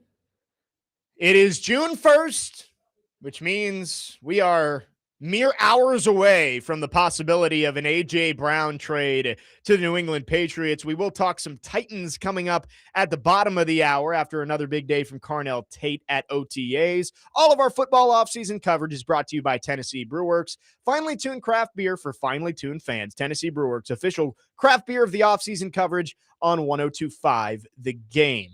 With A.J. Brown, and you know, I think it's going to happen. The reporting this morning is it's going to be centered around a 2028 first. Jeremy Fowler, who joined us in the last hour, said he thinks that there's probably going to be a sweetener that gets sent back to the Patriots. So, you know, I'm envisioning A.J. Brown and a fifth in 2027 for a 2028 first round pick would probably be what the trade ends up being, somewhere in that ballpark. And it seems like it's going to happen. You never know. Like, other teams are able to call up Howie Roseman and see if they can beat the Patriots offer. Like, the Eagles aren't hell-bent on trading him to the Patriots. They just seem to be the most motivated team to do it. So you never know. Somebody could shock us, but it does seem like the Patriots are going to end up making the move to get A.J. Brown. And I do look at this Patriots roster, and I think last year, yes, they were the beneficiaries of the easiest schedule in the NFL. And then you play CJ Stroud, who turns the ball over 5 times in the divisional round, and you get to face Jarrett Stidham at quarterback in the AFC Championship. They did get themselves a nice, easy walk to the Super Bowl last year. But I do think this team, as it sits right now, is a Super Bowl contender if you add A.J. Brown. Especially in the AFC, where, Parker, I think you'd agree with me, there's no team in the AFC that I look at and I'm like, yeah, that team is head and shoulders better than everybody else. The NFC, I think the Rams and Seahawks are head and shoulders above most of the NFC. Like, yeah, you could put a lot of the NFC North teams in that next tier. The Packers, you think the Lions are going to have a bounce back year. The Bears were a couple of plays away from the NFC Championship game last year. But in the AFC, it is wide open. Like, is Patrick Mahomes going to be the same coming off the injury? And is he going to be ready for week 1 is, of course, a big question. Are the Broncos going to be as good as they were last year? Can that defense and Bo Nix bring them back to being one of the top seeds in the AFC? What are the Chargers going to look like? I think the AFC North as a whole is going to be down this year. So I look at the AFC East and say the 2 best teams in the conference might be the Bills and the Patriots. There's a chance that this Patriots team is able to make a run back to at least the AFC Championship game, if not the Super Bowl. Obviously, you got to stay healthy, but they do have a lot of talent up and down this roster. Yeah, it seems like, you know, with the injury to Patrick Mahomes last year, that kind of opened the door for the other teams because the Chiefs were just running the AFC for, you know, the last 5 years or so. So, and then obviously you're going to have the Bills with Josh Allen. They're always going to be in contention. Lamar, when he's healthy, and the Ravens, Joe Burrow, and Cincinnati had that stretch of 2 years where, you know, they were in the AFC Championship game. But, you know, with the injuries, with the defensive issues that Cincinnati's had, with the injuries to Baltimore, with Patrick Mahomes getting hurt, that opened the door for these new teams. So there's a lot of parity in the AFC. I think the Broncos could be contenders again this year, just depending on how Bo Nix looks coming back from his injury, because that defense is awesome. The offense that Sean Payton runs is very conducive to Bo Nix, where he doesn't have to do a whole lot outside of being a game manager. But what is Patrick Mahomes going to look like? Is he going to hit the ground running right away? It seems like he's making a very fast recovery. I mean, he was out golfing the other day. He shouldn't be able to do that at this point in his recovery. But in terms of the NFC, Rams and Seahawks, like you said, head and shoulders above everybody else. I do expect the Lions to get back into contention again this year. I think the Packers will be really good, but the AFC is a lot of fun. Yeah, the AFC, and I still think you'd be stupid not to put the Chiefs in the conversation, but you mentioned, of course, Mahomes coming off the injury, and that was a late season injury. You don't know if he's going to be ready, or even if he's ready, is he going to be 100% to start the year? And do people forget, like, the Chiefs were eliminated from playoff contention before Patrick Mahomes got hurt. So, Yeah, like, I mean, they don't have an offensive line. did this team get that much better this offseason? Their wide receiver one is in jail right now. So, like, I don't know if the Chiefs are going to be the Chiefs that we know, but I also think you'd be stupid to count them out given that they have Patrick Mahomes as their quarterback and Andy Reid as their head coach. But the AFC, like, there's no team that really impresses me when I look at them. I like the Chargers, but can you believe in the Chargers with what we've seen of them in the playoffs over the past few years? I don't think so. I like the Broncos, but, elite defenses, am I right to say, Parker, like, elite defenses don't last that long? Like, you get a couple year window when you have an elite defense, and then you have to start to pay those guys. And now they're still going to have Nick Bonito. They're still going to have Patrick Surtain. They're still going to have Riley Moss. Like, that team is still going to be very good. I don't know if you can be that good of a defense 3 years in a row and get yourself back into the position you were last year, where if Bo Nix doesn't get hurt in the AFC division round, you might be in the Super Bowl last year. Yeah, I think that's fair to say. The Rams are kind of one of those outlier teams, but not everybody drafts and develops the way that the Rams do. Yeah. I mean, they haven't had one first round pick, 2 first round picks Right. in the last however many years. They take Jared Verse with the 1 first round pick Right. in 10 years, and he ends up being defensive rookie of the year. That's why that defense is so good, because they're getting all these young guys on the rookie contracts. I mean, Braden Fisk is in there. Yeah. I mean, you go on and on and on across that defensive line. Byron Young. I mean, I could go on. That's why they're so good, because not many teams are able to draft and develop like the Rams can. But that won't last because they do have to pay those guys eventually. Yeah, I mean, Rams and Seahawks, those are the 2 best teams in the NFL, in my opinion. And the AFC, if I had to pick my favorites in the AFC, like, the Patriots would be in that conversation. Drake May played at an MVP level last year. I know he came up a couple votes short, but he played at an MVP level. Yeah, they're going to have to face a tougher schedule, but they've gotten better. If you add A.J. Brown, which is what everyone's expecting, you have Romeo Doubs, you get Travion Henderson in year 2, where he was explosive but maybe not consistent enough. They've added to that defense even more. Kevin Byard, our old friend, is there too. That Patriots team is good. I do think that the one kind of variable that we don't know is, how is the team going to respond to Mike Vrabel? And how is Mike Vrabel going to respond to a tumultuous offseason that he's seen? 3337 says, does Vrabel have to change the way he coaches? How can you preach accountability when you never even admitted what you have done? I think he did kind of admit what he did. Kind of threw Diana Rossini under the bus a little bit with it too. So, like, but at first, I mean, he was like, nothing happened. Right. He said it's laughable. Yeah. I mean, I don't know if he has to change the way he coaches. And I don't think he would change the way he coaches, because Mike Vrabel is stubborn, as we found out. So I don't think he's going to change the way he coaches. I think what could change is the way that the players respond to it, right? And I don't know what that's going to be. But I think on paper, if the Patriots add A.J. Brown, they definitely have a chance to be back in the Super Bowl this year. 615-737-1025 is our phone number. If you want to join the conversation, you can text or call. Our phone line's driven by WilsonCountyHyundai.com. You can also subscribe to our YouTube channel at 1025 The Game for live shows and exclusive content, and we'll look at your chats there as well. 615-737-1025. Into the Titans coming up next. Carnell Tate. 2 highlight grabs on Friday in the open OTAs, and it has set Titans Twitter ablaze. We will talk about Carnell Tate and the wide receiver room as a whole. ESPN ranked the most improved position groups across the NFL. The Titans wide receivers might be higher than you think. We'll talk about all of it coming up next. Jake Lyman, Parker Kelley, next man up, 1025 The Game.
Boxing fans, 1025 The Game and Team Boxing League have your chance to win tickets to see the Nashville Smash take on the Atlanta Attack at Municipal Auditorium on Friday, June 12th. Text the keyword FIGHT, F-I-G-H-T, to the game text line at 615-737-1025 to enter for your chance to win. Jake Lyman, Parker Kelley with you on this Reaction Monday. Big news today in the NFL. A.J. Brown could be traded after 3 p.m. Central Time.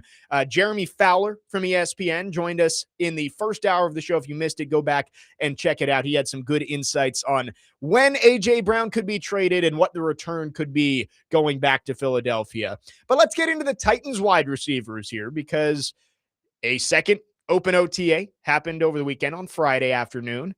And for the second straight week, Carnell Tate was the big story coming out of the day. 2 weeks ago, it was just an overall consistency with Carnell Tate, right? He made plays. He had 3 touchdowns in that first open OTA practice. And then on Friday, the reports were that he actually had a couple of drops. One drop, one that was within his catch radius that he probably should have brought down and didn't. But those, of course, are going to be overshadowed by the highlights. 2 just ridiculous catches against Micah Robinson that has since been making the rounds on Twitter. And I got to say, I'm impressed by Carnell Tate and what we've seen from him. Again, it's May. Well, it's June now. We're getting closer. But these practices are happening in May.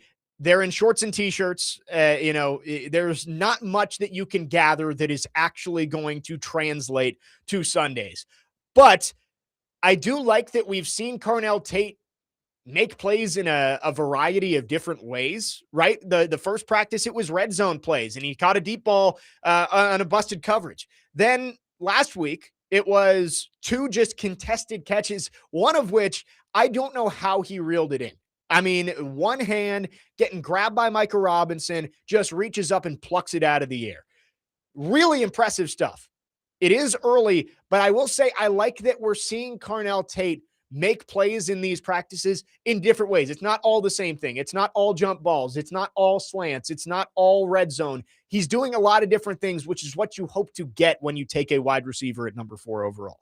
Yeah, no, he's certainly looked really good. I think had 3 touchdowns on his first open practice, or at least that was open to the media, and him and Cam Ward were clicking. So that's good to see. Look, you never really, when the Titans took him at 4, you never really had, and he's yet to play an NFL game. Right. So I'll preface it by saying that. Keep your powder dry. Ohio State wide receivers tend to translate in the NFL. I mean, just look at the track record. Brian Hartline has done a phenomenal job developing these guys and getting them ready for the NFL. So there's that confidence to it, but he has really looked awesome in OTAs. I'm really excited to see more of him in person. And I think that's what we all said when he got drafted was, hey, picked an Ohio State wide receiver.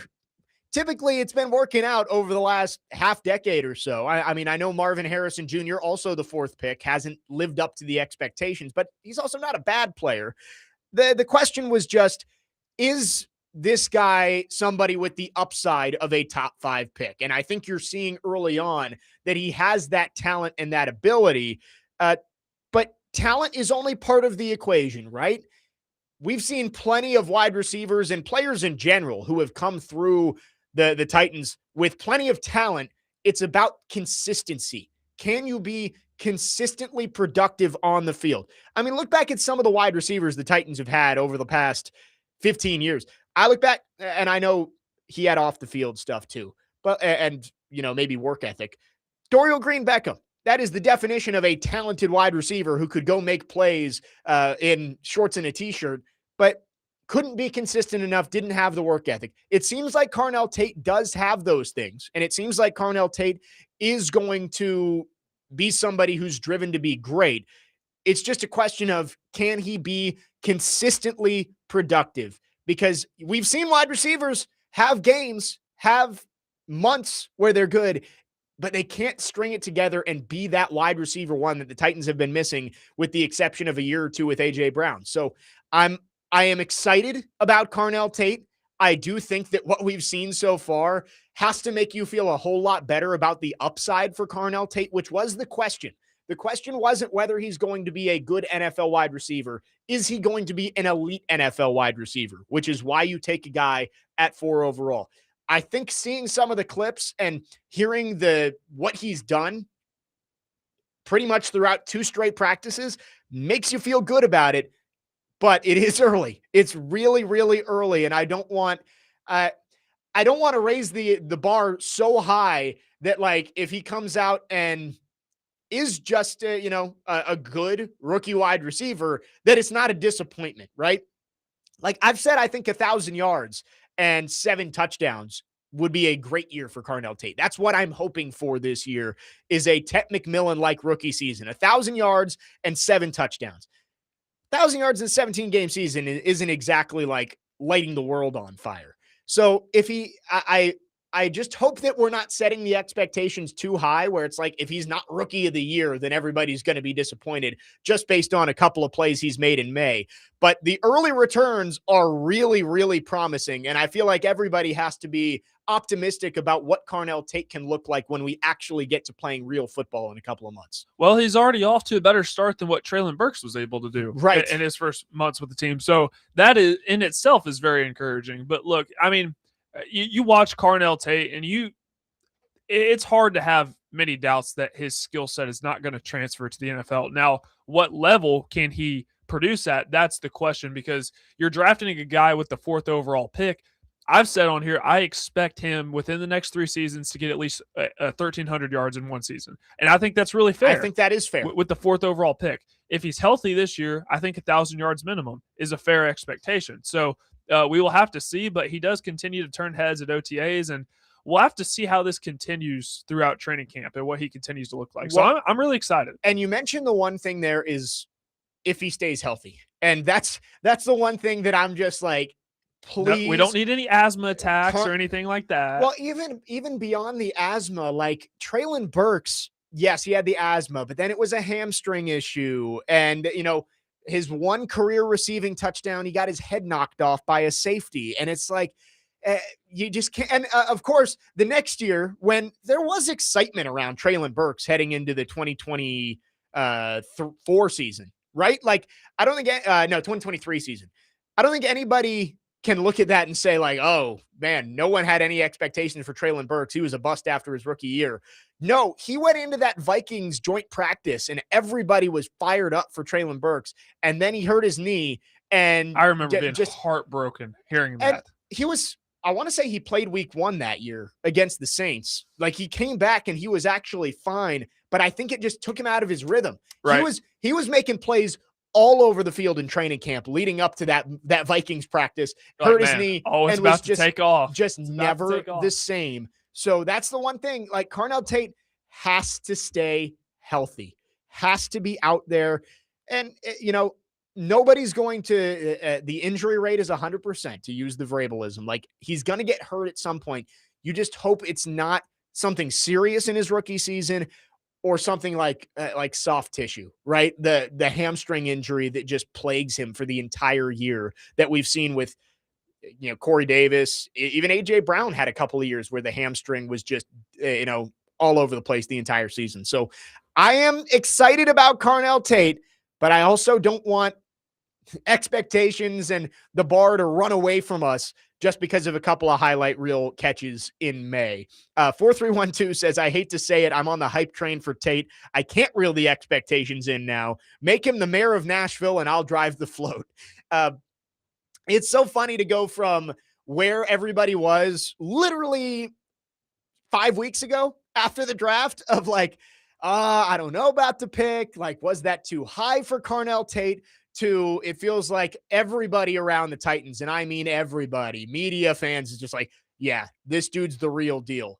Let's hope he can stay consistent, because again, consistency is everything in the NFL. Like, the most talented players aren't always the best players. It's the players who can do it day in and day out, game in and game out.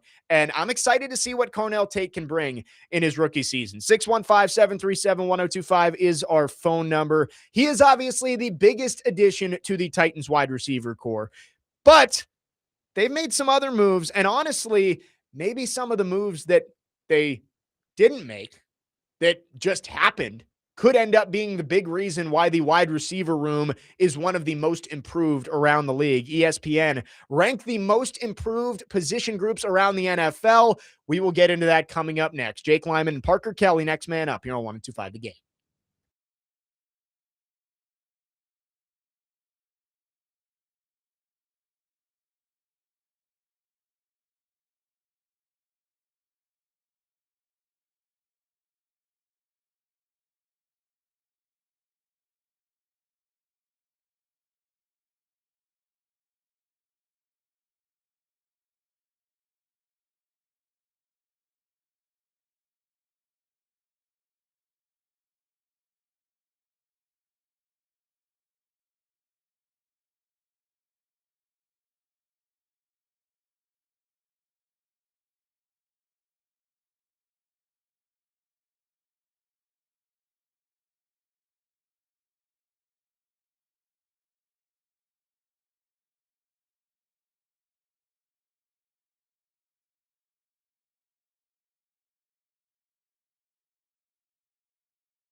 Next man up, 102.5 The Game. Jake Lyman and Parker Kelley alongside you on our Reaction Monday.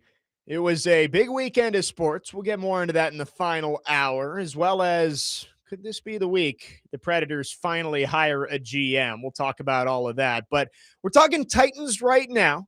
Carnell Tate continues to impress in his first couple of appearances in front of the media. About a week and a half off now from off-season program, and they'll be back, I believe, June 8th. A week from today is the next practice for the Titans. So we'll get another look at Carnell Tate before the hiatus ahead of training camp. but early returns have been good. And this Titans wide receiver room, I think it's hard to argue that it's not one of the most improved position groups around the league. And Benjamin Solak at ESPN actually ranked the top 10 earlier this week, over the weekend. Started with Arizona Cardinals running backs is number one, adding Jeremiah Love and Tyler Algier. So, adding Love, I can agree with that. Then he has two groups of linebackers, the Las Vegas Raiders and the Washington Commanders, and then the Titans wide receivers, the fourth most improved position group across the entire league, saying in is Carnell Tate, out Van Jefferson, and of course in as well is Wan'Dale Robinson. But I would say that, yes, we're going to focus mostly on Tate and Robinson as the additions there. You're adding a guy you think is going to be wide receiver 1 for Cam Ward and a slot guy who can move the chains for you. But I honestly think that this wide receiver room improving is because they didn't lose much from it. You're getting Calvin Ridley back, but in a lessened role. You don't have to rely on him to be wide receiver 1. If he's healthy, that's a really good wide receiver 3 or 4. And then you've got the two young guys, Chimdike, Alec Iamaner. You don't have to count on them to be highly productive wide receivers for you like you did last year. Towards the end of the year, it was those guys and Van Jefferson who are being relied upon to be the main pass catchers for Cam Ward.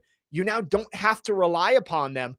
But if they do grow and take a step forward, they're going to be really important role players for you. So in terms of the top end talent that they have added to this room, as well as the growing depth that you have, I find it hard to disagree that this is one of the best, most improved position groups across the NFL, the Titans wide receivers. Yeah, because last year, when Calvin Ridley got hurt, even before that, was dropping the football a lot. So you're relying a ton on 2 fourth-round rookies and Chimdike, who was a fantastic punt returner, and Alec Iamaner. And now you get Wan'Dale Robinson, who, when Neighbors went down in New York last year, he had to step into that wide receiver 1 role. And we saw what he could do, eclipsed 1,000 yards for the first time in his career. So ideally, you don't want him as your wide receiver 1, but he is capable of producing. That's why you drafted Carnell Tate, because you hope that he will be the wide receiver 1. And it seemed like the rest of the NFL was really high on that pick when the Titans made it. So it's hard to say that this group is not drastically improved compared to where it was a year ago. And that's part of the equation for Cam Ward, is building around him, giving him guys to throw the football to. And I do think that the pass catchers have gotten a lot better. Now, if you're talking pass catchers as a whole, you have to mention that Chig Okonkwo is gone, who Chig was the leading wide receiver last year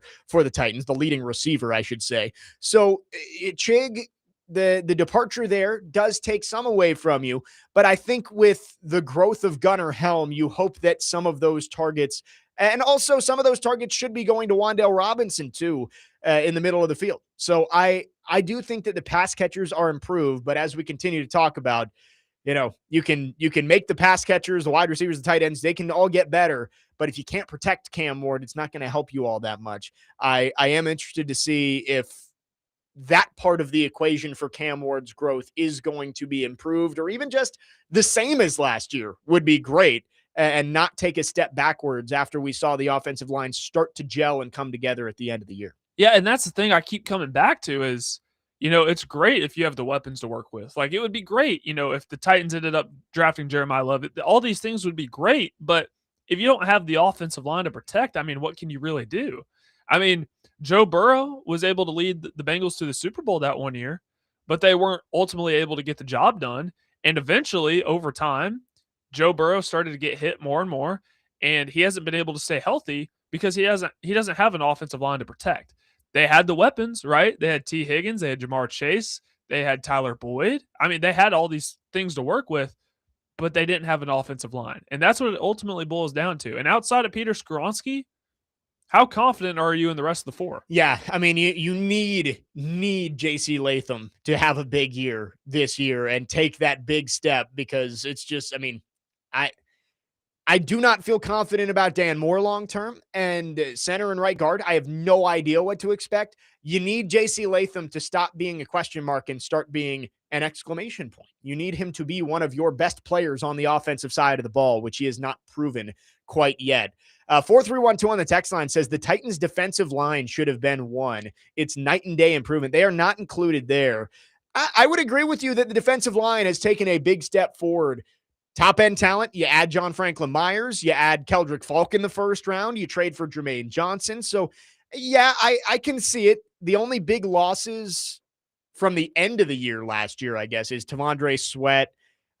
Sebastian Joseph Day's not back. Which I would have liked to have him. Yeah. But I guess it makes sense. I feel fine about the interior of the defensive line.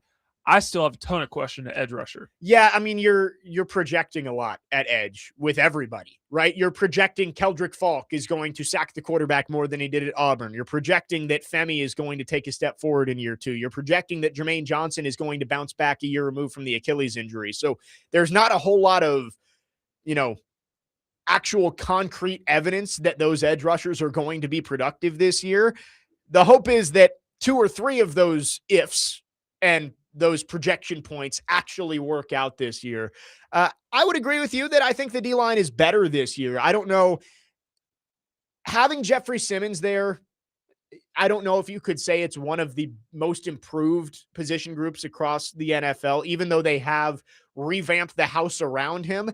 The centerpiece is still Jeffrey Simmons, and he's what makes it go. So I would say, yes, they are very improved, but from the national eye of ESPN, who's writing this article, Jeffrey Simmons is still the main guy, and he's still there. So I don't think that would pop up for them quite as much. And Mina Kimes was talking about a few days ago about how this 4-3 defense that Saleh runs is going to be more beneficial to Jeffrey Simmons, and we could see him get to another level this year, which would be even scarier considering how much he improved from, 2 years ago to where he was last season. Yeah, and I haven't listened to it yet. I'm planning on listening to it later today, but Jeffrey Simmons was on Ross Tucker's podcast. I believe it came out this morning or yesterday.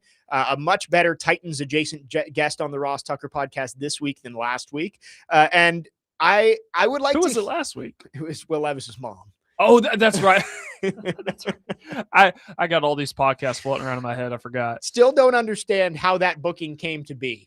Oh, but my gosh. Anyway, lots of I questions. was so confused when I opened Twitter that day, and everyone's like, man, today was the wrong day to open this app. Yeah. And I'm like, what's going on? And then I saw. Yeah. So I like the Titans guest for Ross Tucker better this week. It's Big Jeff. Jeffrey Simmons is coming off a career season. I don't know if you can be like, oh, he's going to get even better.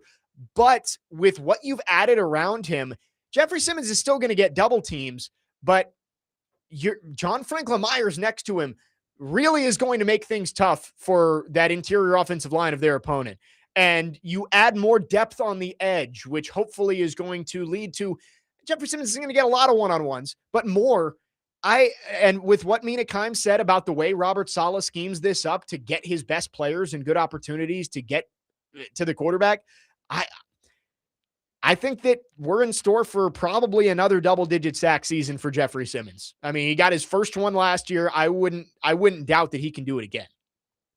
Yeah, no, it's kind of pick your poison because you can't defend both at the same time. It's going to be a lot of pressure on the guard, center, guard triangle for whatever team is playing the Titans. But, it would help if Jermaine Johnson obviously is the guy to take a major step forward this year, because that edge rusher group to me is just still very, very thin. Yeah. And you have no idea what Keldrick Falk is going to bring to the table in his rookie year. Well, it's just, you don't know with any of those guys that you have projected to start or be solid rotational options. Now, I think there's a lot of optimism around those guys, cautious optimism of, all right, yeah, Jermaine Johnson, he played at a Pro Bowl level before his injury. He's now a full year removed from it. Can he get back to that back in a Robert Saleh system? With Keldrick Falk, it's like a lot of people point to him as somebody who will be a better pro than a college player. In fact, I think Todd McShay said that exact thing, is like Keldrick Falk, yeah, he only had 2 sacks last year, but the size, the speed, the fit in the Saleh offense is going to make him a good fit. Great. We have to see it first. Same with Femi. I think there's traits there that you like, and they're bringing in Javon Curse, and they're trying to, and Robert Saleh has raved about his fit in this defense. but you have to see it first. So I agree with you. I feel much better about the interior of the defensive line because John Franklin Myers, Jeffrey Simmons, those are proven commodities. You'd hope that one or two of those guys on the edge are able to step up and be an 8+ sack guy this year. It's a big if. Kind of need them to be. Right. That if they are, this defensive line becomes a whole lot more dangerous because I think you're probably going to get 18 to 20 sacks between Jeffrey Simmons and John Franklin Myers too. So we'll have to see. But Robert Saleh has definitely invested a lot of capital in free agency and the draft in that defensive front. 615-737-1025 is the phone number. We've got one more hour with you on this Reaction Monday. We'll keep talking Titans as we are about halfway through the offseason program. What are your general impressions of Robert Saleh and this coaching staff so far? We'll also talk Predators. Could we finally get a GM announcement this week? And also, it's an important morning in a couple of aspects. First off, we're a few minutes away from first pitch between Tennessee and Texas in Oklahoma City in the Women's College World Series. And also, Brennan Sorsby's case against the NCAA is being heard as we speak down in Lubbock, Texas. So we have lots to get to in our final hour. Jake Lyman, Parker Kelley, next man up, 102.5 The Game.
Final hour, next man up, 102.5. The Game, Jake Lyman, Parker Kelley with you, broadcasting from the Busy Bee Plumbing, Heating, and Air Conditioning Game Nashville studios, home of the $99 yearly Beehive membership, where the buzz is always about great service. It is a Reaction Monday, brought to you by Pella Windows and Doors of Nashville.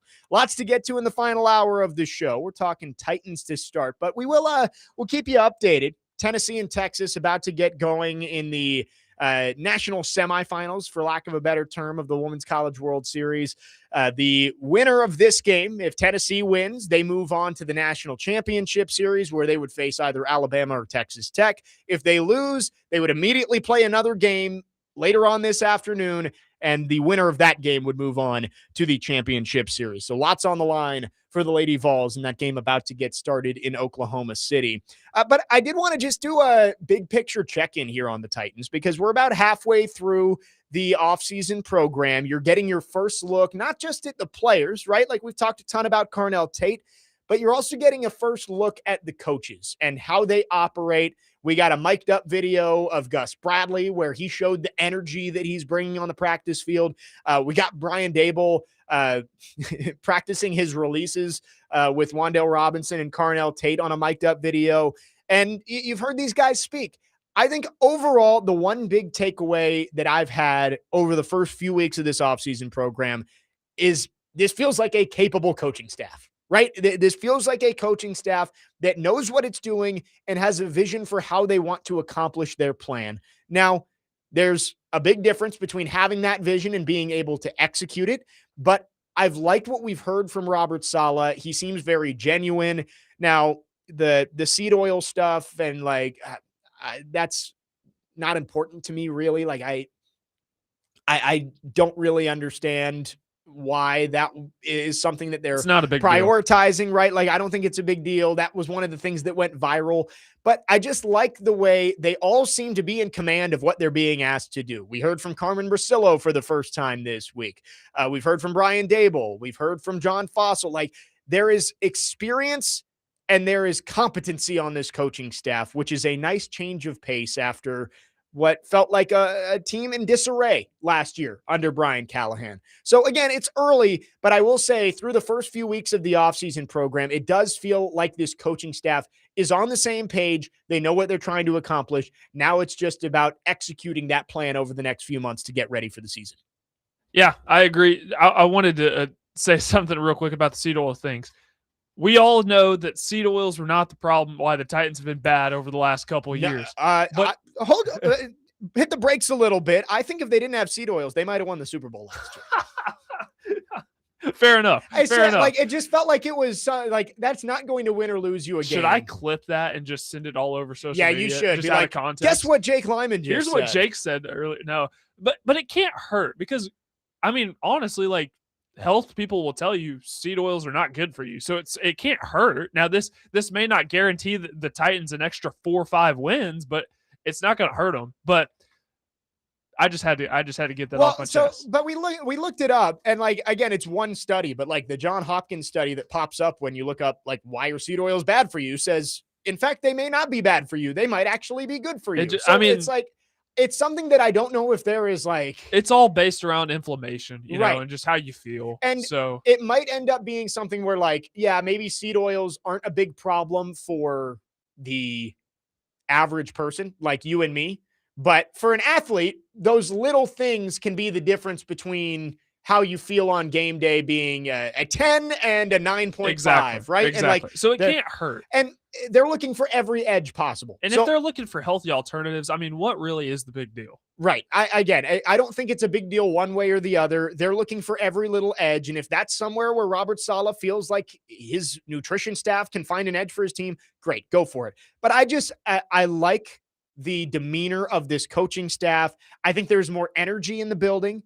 I think there is hope, right? Like, and hope isn't everything, but I do think that you look at it and you see there is a culture being established. Everybody is talking about the same talking points, and if they're losing, they're going to become corny real quick. The fast and violent, and all gas, no brakes, right? If they start 0-4 and you're still hearing those cliches from the coaching staff, it'll get old.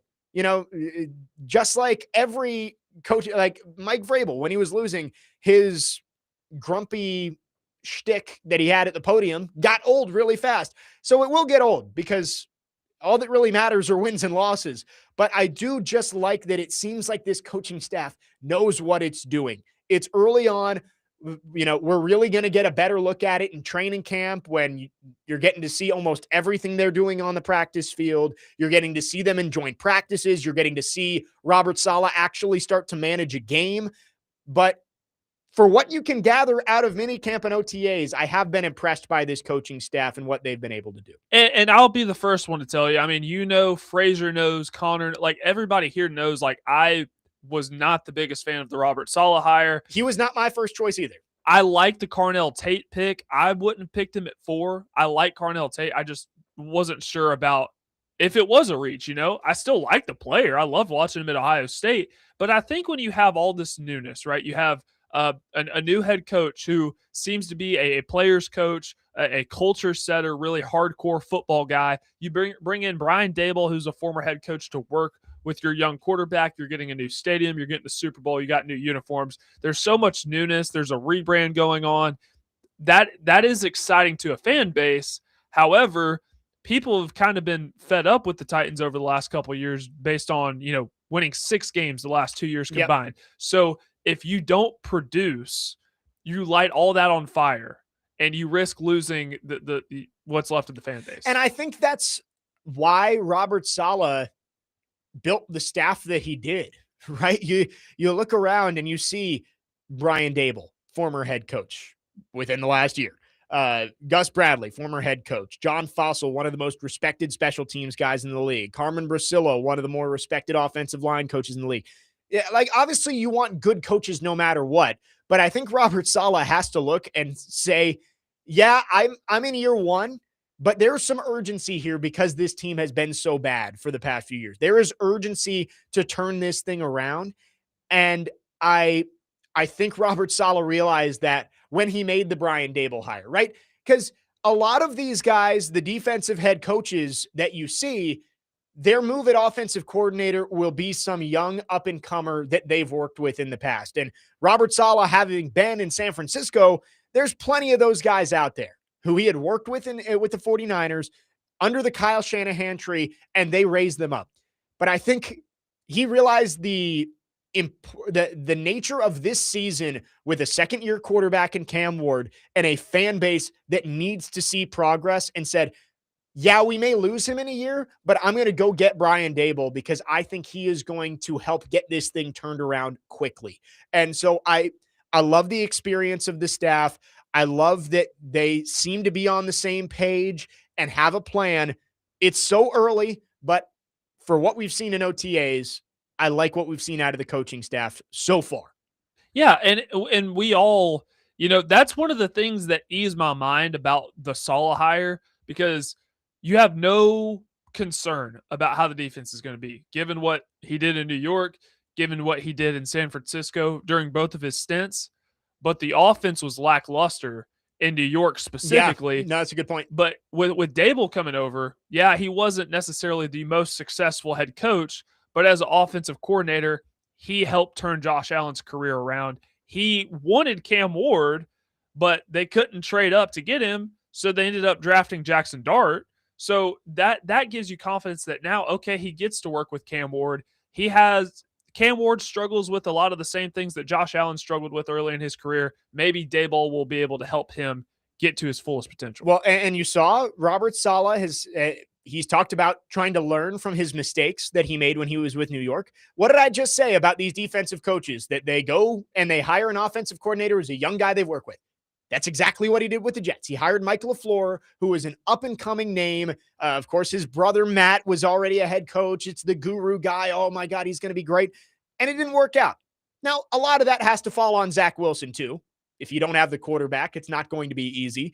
But he learned from his mistake, and he brought in an experienced quarterback to work with his an experienced coach to work with his young quarterback. And I think that is a step in the right direction for Robert Saleh. I'm still not convinced on Robert Saleh, right? He still hasn't coached a game yet. I just think that from what we've seen so far, I feel better about the coaching staff.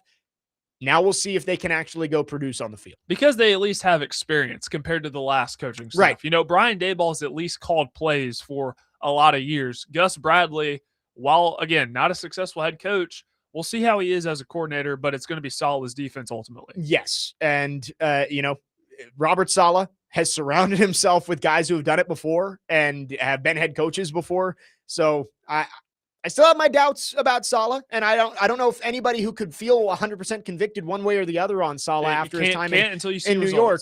But through a few weeks of the offseason program, I think he has made a good first impression. 615-737-1025 is the phone number. We'd love to hear from you. Our phone lines driven by WilsonCountyHyundai.com. We'll continue talking Titans and get into the Preds. I saw Predemption, Johnny from Vancouver on the YouTube chat, says constantly refreshing X, waiting for Chris McFarland to be made official as the man in charge at 501 Broadway. Yeah, we have been on pins and needles waiting to see if the Preds make a move. We'll get into that later this hour as well. Jake Lyman, Parker Kelley, next man up, 102.5 The Game.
Rooting for Alabama later, Parker?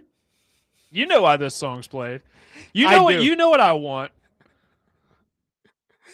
Tennessee and Texas underway in Oklahoma City. If Tennessee wins, they move on to the championship series. Already have beaten Texas once this week out there in OKC. So we'll be keeping an eye on it for you. Yeah, Parker wants Tennessee, Alabama, all SEC national championship. Very bad. I want Tennessee, Texas Tech just because of the controversy. And it would be fun.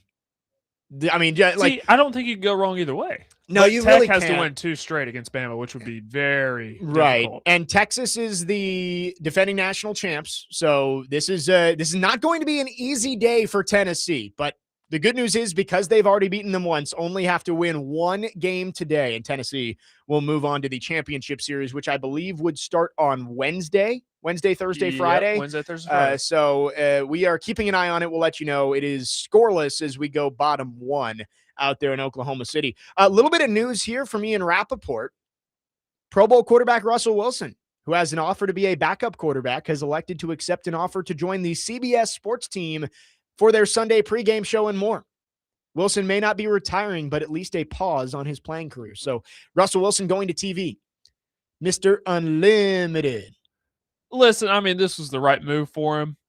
Would you rather go be a backup for the Jets and basically any hopes you have of being a Hall of Famer kind of go by the wayside, or would you want to make some money and talk about football? Yeah, I mean, he's somebody who I kind of always figured would go into TV because he likes the camera on him. And he knows football. Russell Wilson, of course, knows football, but he's annoying to me. I don't like Russell Wilson. Yeah, I don't know how good he'll be on TV. And I mean, when you play quarterback at a high level, you can sound like the smartest football mind in the world, but I just don't know how well the personality will mesh with the rest of the crew on CBS. Yeah, I'm not a huge Russell Wilson fan. I don't watch the pregame shows all that. Like the one pregame show I watch on Sundays is Countdown. Yeah, Sunday NFL. Yeah, NFL Game Day morning. I'm an NFL on Network NFL guy. Network. Yeah, which I don't know what that's going to look like this year, but I like Rich Eisen. Like that's my guy. I'm a big Greeny guy. I think he does a great job. I like Eisen better than Greeny, so I usually watch that one. I don't watch the CBS or the Fox one, so I probably won't see a ton of Russell Wilson, but that's where he's going to be this year. I did want to get back to the Titans here. We're talking about kind of our early impressions of this year's version of the Tennessee Titans. Talked about the coaching staff in the last segment. I did want to say I may have made a snap judgment on Tajay Spears after the draft when the Titans took Singleton. I was looking at it and said, Spears hasn't been able to stay healthy. He never has really lived up to the hype production-wise outside of a couple of games here and there. I thought he might be on the hot seat.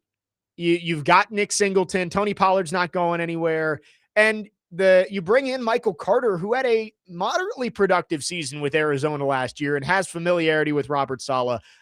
I thought Spears could be the odd man out. And there's still a chance he is. But I was reading through Jim Wyatt's observations on from Friday's practice, and he said that Tajay has been flashing even more. And it does remind you that Tajay Spears does have some juice. It's just mainly about staying healthy with him. And if Tajay Spears stays healthy, I do think he will be on the team this year. I said that I thought he might be the odd man out.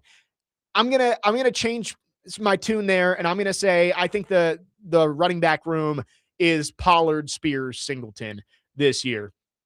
But if he gets hurt, that could change really quickly. And we saw last year, first play of preseason against Tampa Bay, he sprains his ankle and is out for a month and a half.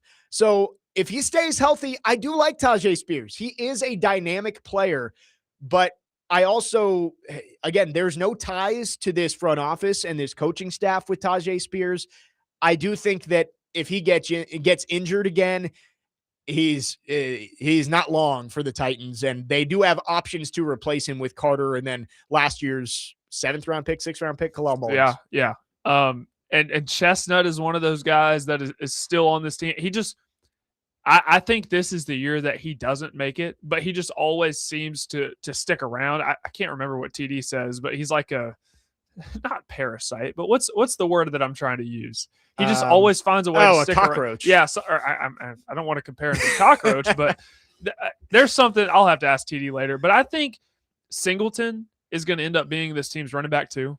I don't think that's a stretch to say, just because you cannot rely on Spears to stay healthy.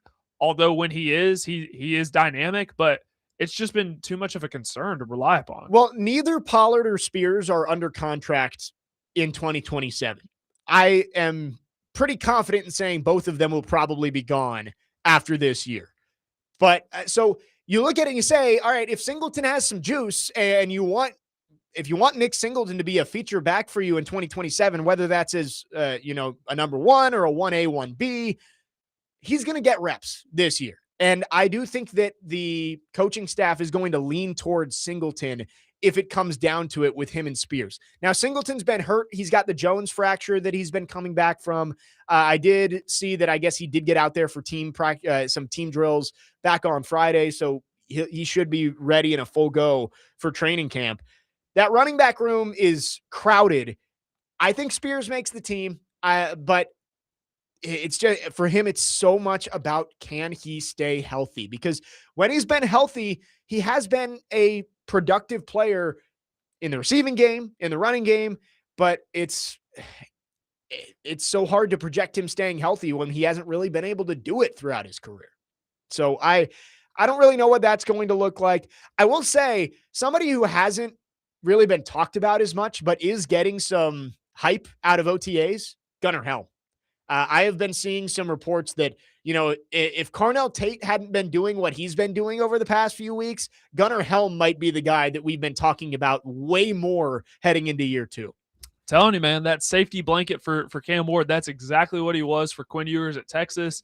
The fact that they were drafted at the same time, they get to develop, they get to grow together, they get to develop that chemistry. You don't have to worry about Chigakonkwo being here anymore, so now it's your show. I'm just interested to see how Dable, because you brought this topic up last week, how he utilizes Gunnar Helm. Yeah. It's an interesting case study to see how he's used tight ends in the past, going all the way back to his Buffalo days. Yeah, they haven't been featured, whether it was Theo Johnson or whether it was, Dalton Kincaid, or sorry, he didn't have Kincaid, Dawson Knox back with Buffalo. So yeah, he has not featured the tight ends, but they have been important pieces to his offenses. I think Gunnar Helm is going to take a step forward. I just don't know if it's going to be into the elite tier of tight ends. 615-737-1025 is the phone number. If you want to text or call, our phone line's driven by WilsonCountyHyundai.com. We have news. Oh, we do? We do. From Adam Schefter, Odell Beckham Jr. is returning to the New York Giants, Wow. the team he last played for in 2018. He visited the team again on Monday and is signing with New York. When's the last time Odell Beckham Jr. played? 2023? He played the year after he won the Super Bowl with the Rams, right? Yes, he went to the Ravens. That's right. I think that was the last time we heard from him.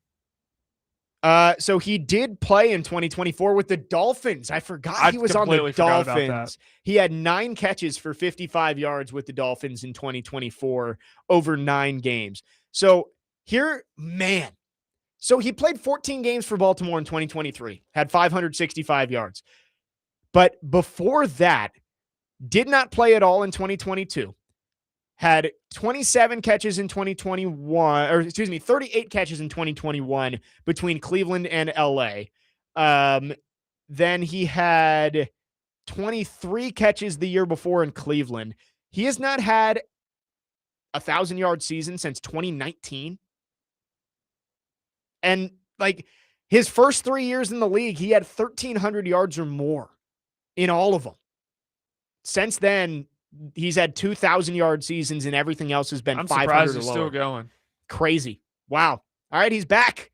He is back to Odell. A little bit of our childhood is back in New York, and the Titans will see him week 3 up there in East Rutherford.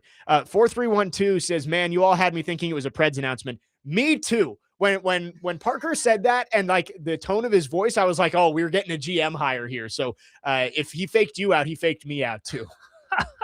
Yeah, no news on the Preds. We probably won't find that out until about another 3 weeks. Well, we'll talk about that coming up next. 615-737-1025. We'll get into the Preds GM hire. Could we get something coming up this week. Before we do, though, I want to see. So Dustin from Hopkinsville has sent in his projections for the Titans offense. He says 600 plus for Helm, Ridley being hurt. Tate goes for 900 plus. I want to say 1K, but just hesitant. Wandale 700, Iamaner 500, DK 450, Ridley 600. Man, that's a really big spread. Don't make me do math on the air. Right. How many yards is that for Cam?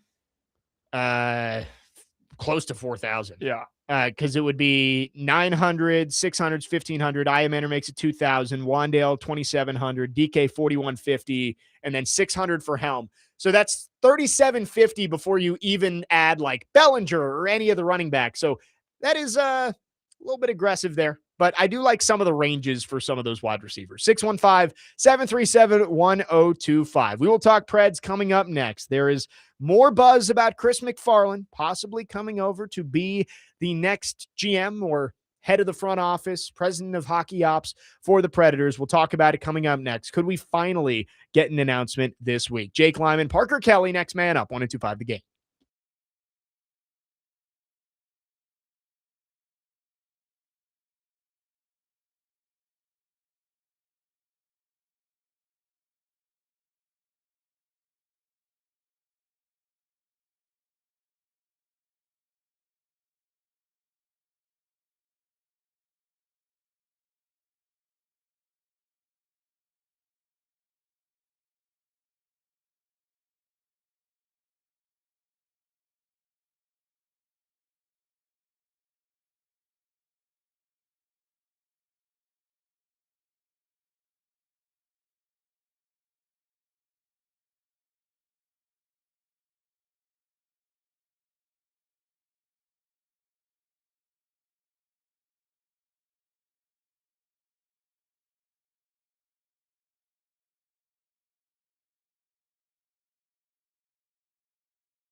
Next man up, 102.5 The Game. Jake Lyman, Parker Kelley with you on your Monday morning for about 30 more minutes. Chase and Big Joe are coming up at noon. Parker made all Preds fans' hearts skip a beat. I'm so sorry, Redemption. I did not mean to. I don't want to be the boy that cries wolf. Parker goes, we have news. And I think, at this point, if I'm hearing we have news, I'm going to assume it's Preds related. It was just Odell Beckham Jr. going back to the Giants after 7 years since he was traded. Which is a big deal to me. It is a big deal. It's just funny, like Jordan Schultz says, the 3-time Pro Bowl wide receiver returns to New York where he figures to be a key weapon for Jackson Dart. Like, are we serious? This dude key weapon? He's barely played in like 6 years. He's not a key weapon. He is a depth piece and more just, a nice story. But he is not going to be a key weapon. I would be surprised if he eclipsed more than like 300 yards for the entire season at his age and given how little football he's actually played over the past few years. But anyway, we did say we're going to talk some Preds here. And it's June 1st. We are still waiting for an announcement on who will be Barry Trotz's successor as the GM. And right now, all of the conversation centers around one name, and it's Chris McFarland, the current general manager of the Colorado Avalanche. There's been talk for about a week now about this possibly being in the cards, but we haven't seen any reports of like Nashville requesting an interview or Colorado denying it, or, there's been a couple of reports from, like, it's not Elliot Friedman. It's not Greg Wyshynski. Like, it's not our guys at the station who we trust with hockey news who are saying that it's a done deal and that he's getting a big raise or that he's going to be director of hockey ops. So there's a whole lot of smoke around this right now, but you just continue to wonder, all right, Colorado's been eliminated from the playoffs for close to a week now, getting close to a week. When's it going to happen?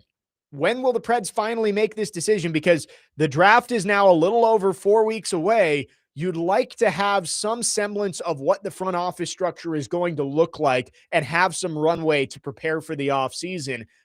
I would hope that this would be the week that the Predators finally make an announcement and make a decision on who the next general manager is going to be.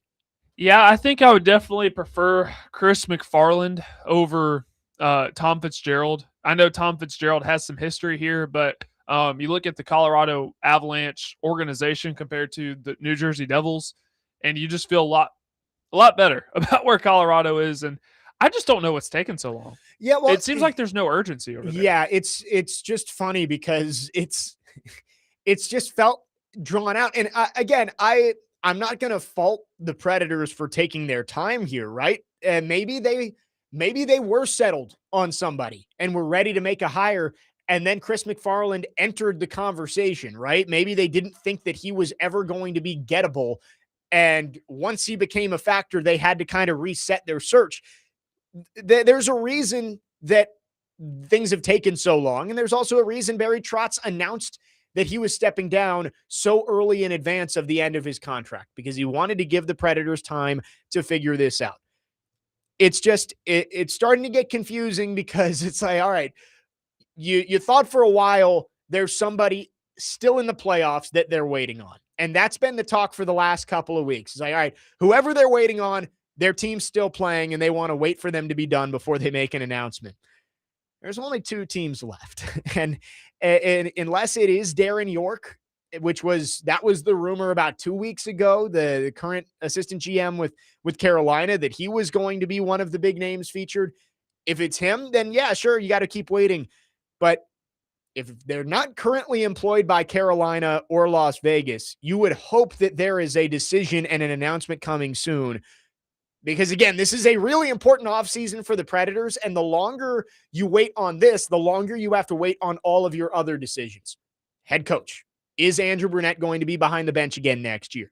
That's going to be up to whoever the next GM is to make that decision. I'm sure that's something that they're talking about through the interview process.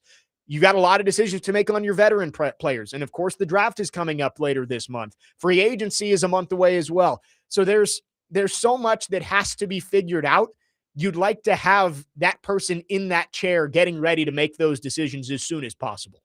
And I'm sure that's one of the major questions that's being asked throughout these interviews. What is your plan for Andrew Burnett? And also, I'd be willing to I want to know how much of a leash the organization is willing to give this general manager, like how much of a say he'll have in the decision to either fire or keep Andrew Burnett. That's Yeah. something I really want to know. Well, and you hope it's not like the brass has already made their decision on Andrew Burnett and they're only going to hire somebody who agrees with what they're saying. I don't think that's what's happening. But it's there's so much that goes into this, and I'm glad that they're being thorough with this process. But man, you're almost 4 months into this at this point. And I keep going back to the comment from the press conference, and I said it all last week too. You said you wanted to have your line in the water first for this and get out in front of all the other openings. Well, your line's in the water last too now. You're still waiting to make this decision. And yes, the Barry Trotz safety net that you have of him still being in that chair is important because unlike those other teams who fired their GMs, your seat at the top of your front office isn't empty.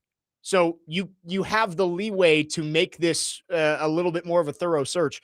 But it's just, man, it's been a while. Like I'd like to know who this is going to be so that the rest of the offseason decisions can start to follow. Like this is the first domino that has to fall in a series of really important dominoes for the Predators throughout this offseason. And optics wise, when they had that presser, announcing officially that the Super Bowl was coming to Nashville and Bill Haslam was leading it, in my mind, I'm thinking, well, the Predators need a general manager. Like, shouldn't you be worried about that? Like, optics wise, I mean, he still may be, doing both, but at the same time, I'm like, the Preds need a general manager. I mean, this thing has gone on for way too long. Yeah, and the reports are that if it was Chris McFarland who was going to come over to the Predators and likely would be a raise, would be a promotion. And he's the GM right now.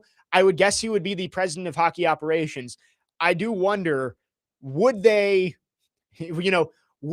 announce Chris McFarland as the president of hockey ops and then start another general manager search to find out who the guy below him would be? Or would they kind of keep the McFarland thing under wraps as much as they can and go find the GM to be under him? I don't know, but it's been almost 4 months. I'd like to see some news this week from the. I think we all would. Yeah, I mean, when's the draft? June 30th. So coming up in less than a month now. It's June 1st. 615-737-1025. Yeah, I'd like to see some news this week, but again, it could happen at any moment, right? Like the Barry Trotz thing came out of absolute nowhere at 8:30, and we had to pivot the entire show, and I had to call Vingan and be like, "Hey, can you come on and help us out here?" So it could happen at any moment, and we'll just have to see if this is finally the week that the Predators are able to make a move at GM. 615-737-1025. We've got one more segment left with you on this reaction Monday. We will keep you updated on Tennessee and Texas. The Lady Vols just grounded into a double play to end the second, so still scoreless heading to the third. And we'll also check in on the Brendan Sorsby situation, as no decision has been reached in his trial down there in Lubbock, Texas. Jake Lyman, Parker Kelley, next man up, 102.5 The Game.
Next man up, 102.5 The Game. Jake Lyman and Parker Kelley wrapping up the show on your Monday morning. Chase and Big Joe are coming up after us. Been a fun show today. Again, Jeremy Fowler, ESPN NFL senior reporter, joined us in the opening hour of the show. Make sure to go check that out on the podcast or on the YouTube channel. Really good stuff with Jeremy Fowler, because today, June 1st, is when we've all been looking forward to on the A.J. Brown saga. And the rumors are that he could be traded as early as today. 3 o'clock Central Time is the earliest that he could be traded. So make sure to go back and listen to that. He had some good stuff on the A.J. Brown saga and a little bit on the Titans too, as we look forward to the 2026 season. Lots going on this morning. I mean, we got Tennessee, Texas. Tennessee just retired the side in the top of the third, so still scoreless in that game. Lady Vols trying to reach the championship series in the Women's College World Series. And also the Brendan Sorsby saga continues down there in Lubbock. He is trying to sue for his eligibility in a Lubbock, Texas court. So far, no decision, but I really struggle to imagine that goes his way. I mean, we all know. I think the wording I saw from Ross Dellinger was this was expected. So, but we all know where this is heading, because in this day and age where the NCAA isn't worth the paper that I've been writing on back here, the betting on your team stuff, that is one of the few rules that actually holds a lot of weight. And it came out over the weekend that he placed over 40 bets on Indiana football in 22. We all know where this is going. Yeah. It's not a surprise. Like, it's all against the rules. It is. Like, I remember, I'm blanking on his name. Alan Tisdale was his name. Virginia Tech linebacker about 4 years ago had to miss 9 games of the season because he bet on the NBA finals. Like, it's all against the rules. But the one thing that you will lose your eligibility permanently is if you bet on your own team, or honestly, a bet on your own sport in general is like, that's the big no-no that ends up questioning the integrity of the game. So I don't see it going his way.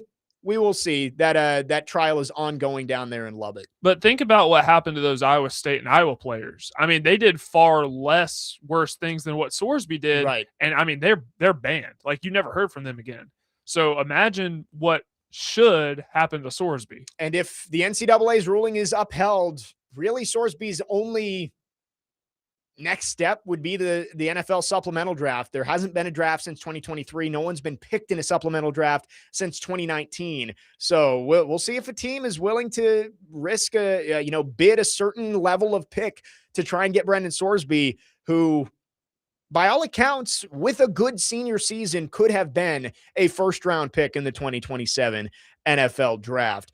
Some other NFL rumblings that are out there. You know, post June 1st, there are moves that become more likely than they were before. We mentioned, of course, A.J. Brown, Brandon Ayuk. I think it opens up Alvin Kamara. The other name that's being floated out there is Myles Garrett. I mean, I don't think it's impossible that he ends up being traded. This is from, I want to make sure this is a reputable source. Yeah, I mean, Easton Butler is his name. Who's reporting this, saying the LA Rams have called the Cleveland Browns about star edge rusher Myles Garrett. First off, if the Rams were looking to separate themselves from the Seahawks, that would do it, and the rest of the NFL, that is your answer right there. Best team in the preseason. Oh yeah, you add Myles Garrett to that team, that is instant Super Bowl favorite. If they aren't already, who's going to block him? Who's going to block the defensive line in general? Well, yeah, that's been the question, is right. Who for years is who's going to block Myles Garrett? Now you put him on that defensive front. Matthew Stafford, they're building around Stafford with a year or two left in that window, and Myles Garrett would definitely be a massive cherry on top for that team.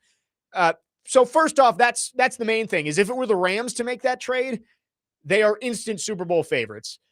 For Cleveland, I kind of get it though, right? Like, if you don't have a quarterback right now, and I'm sorry to the people who love Shedeur Sanders, you do not have a quarterback that you can bank on being your guy for the next 10 years.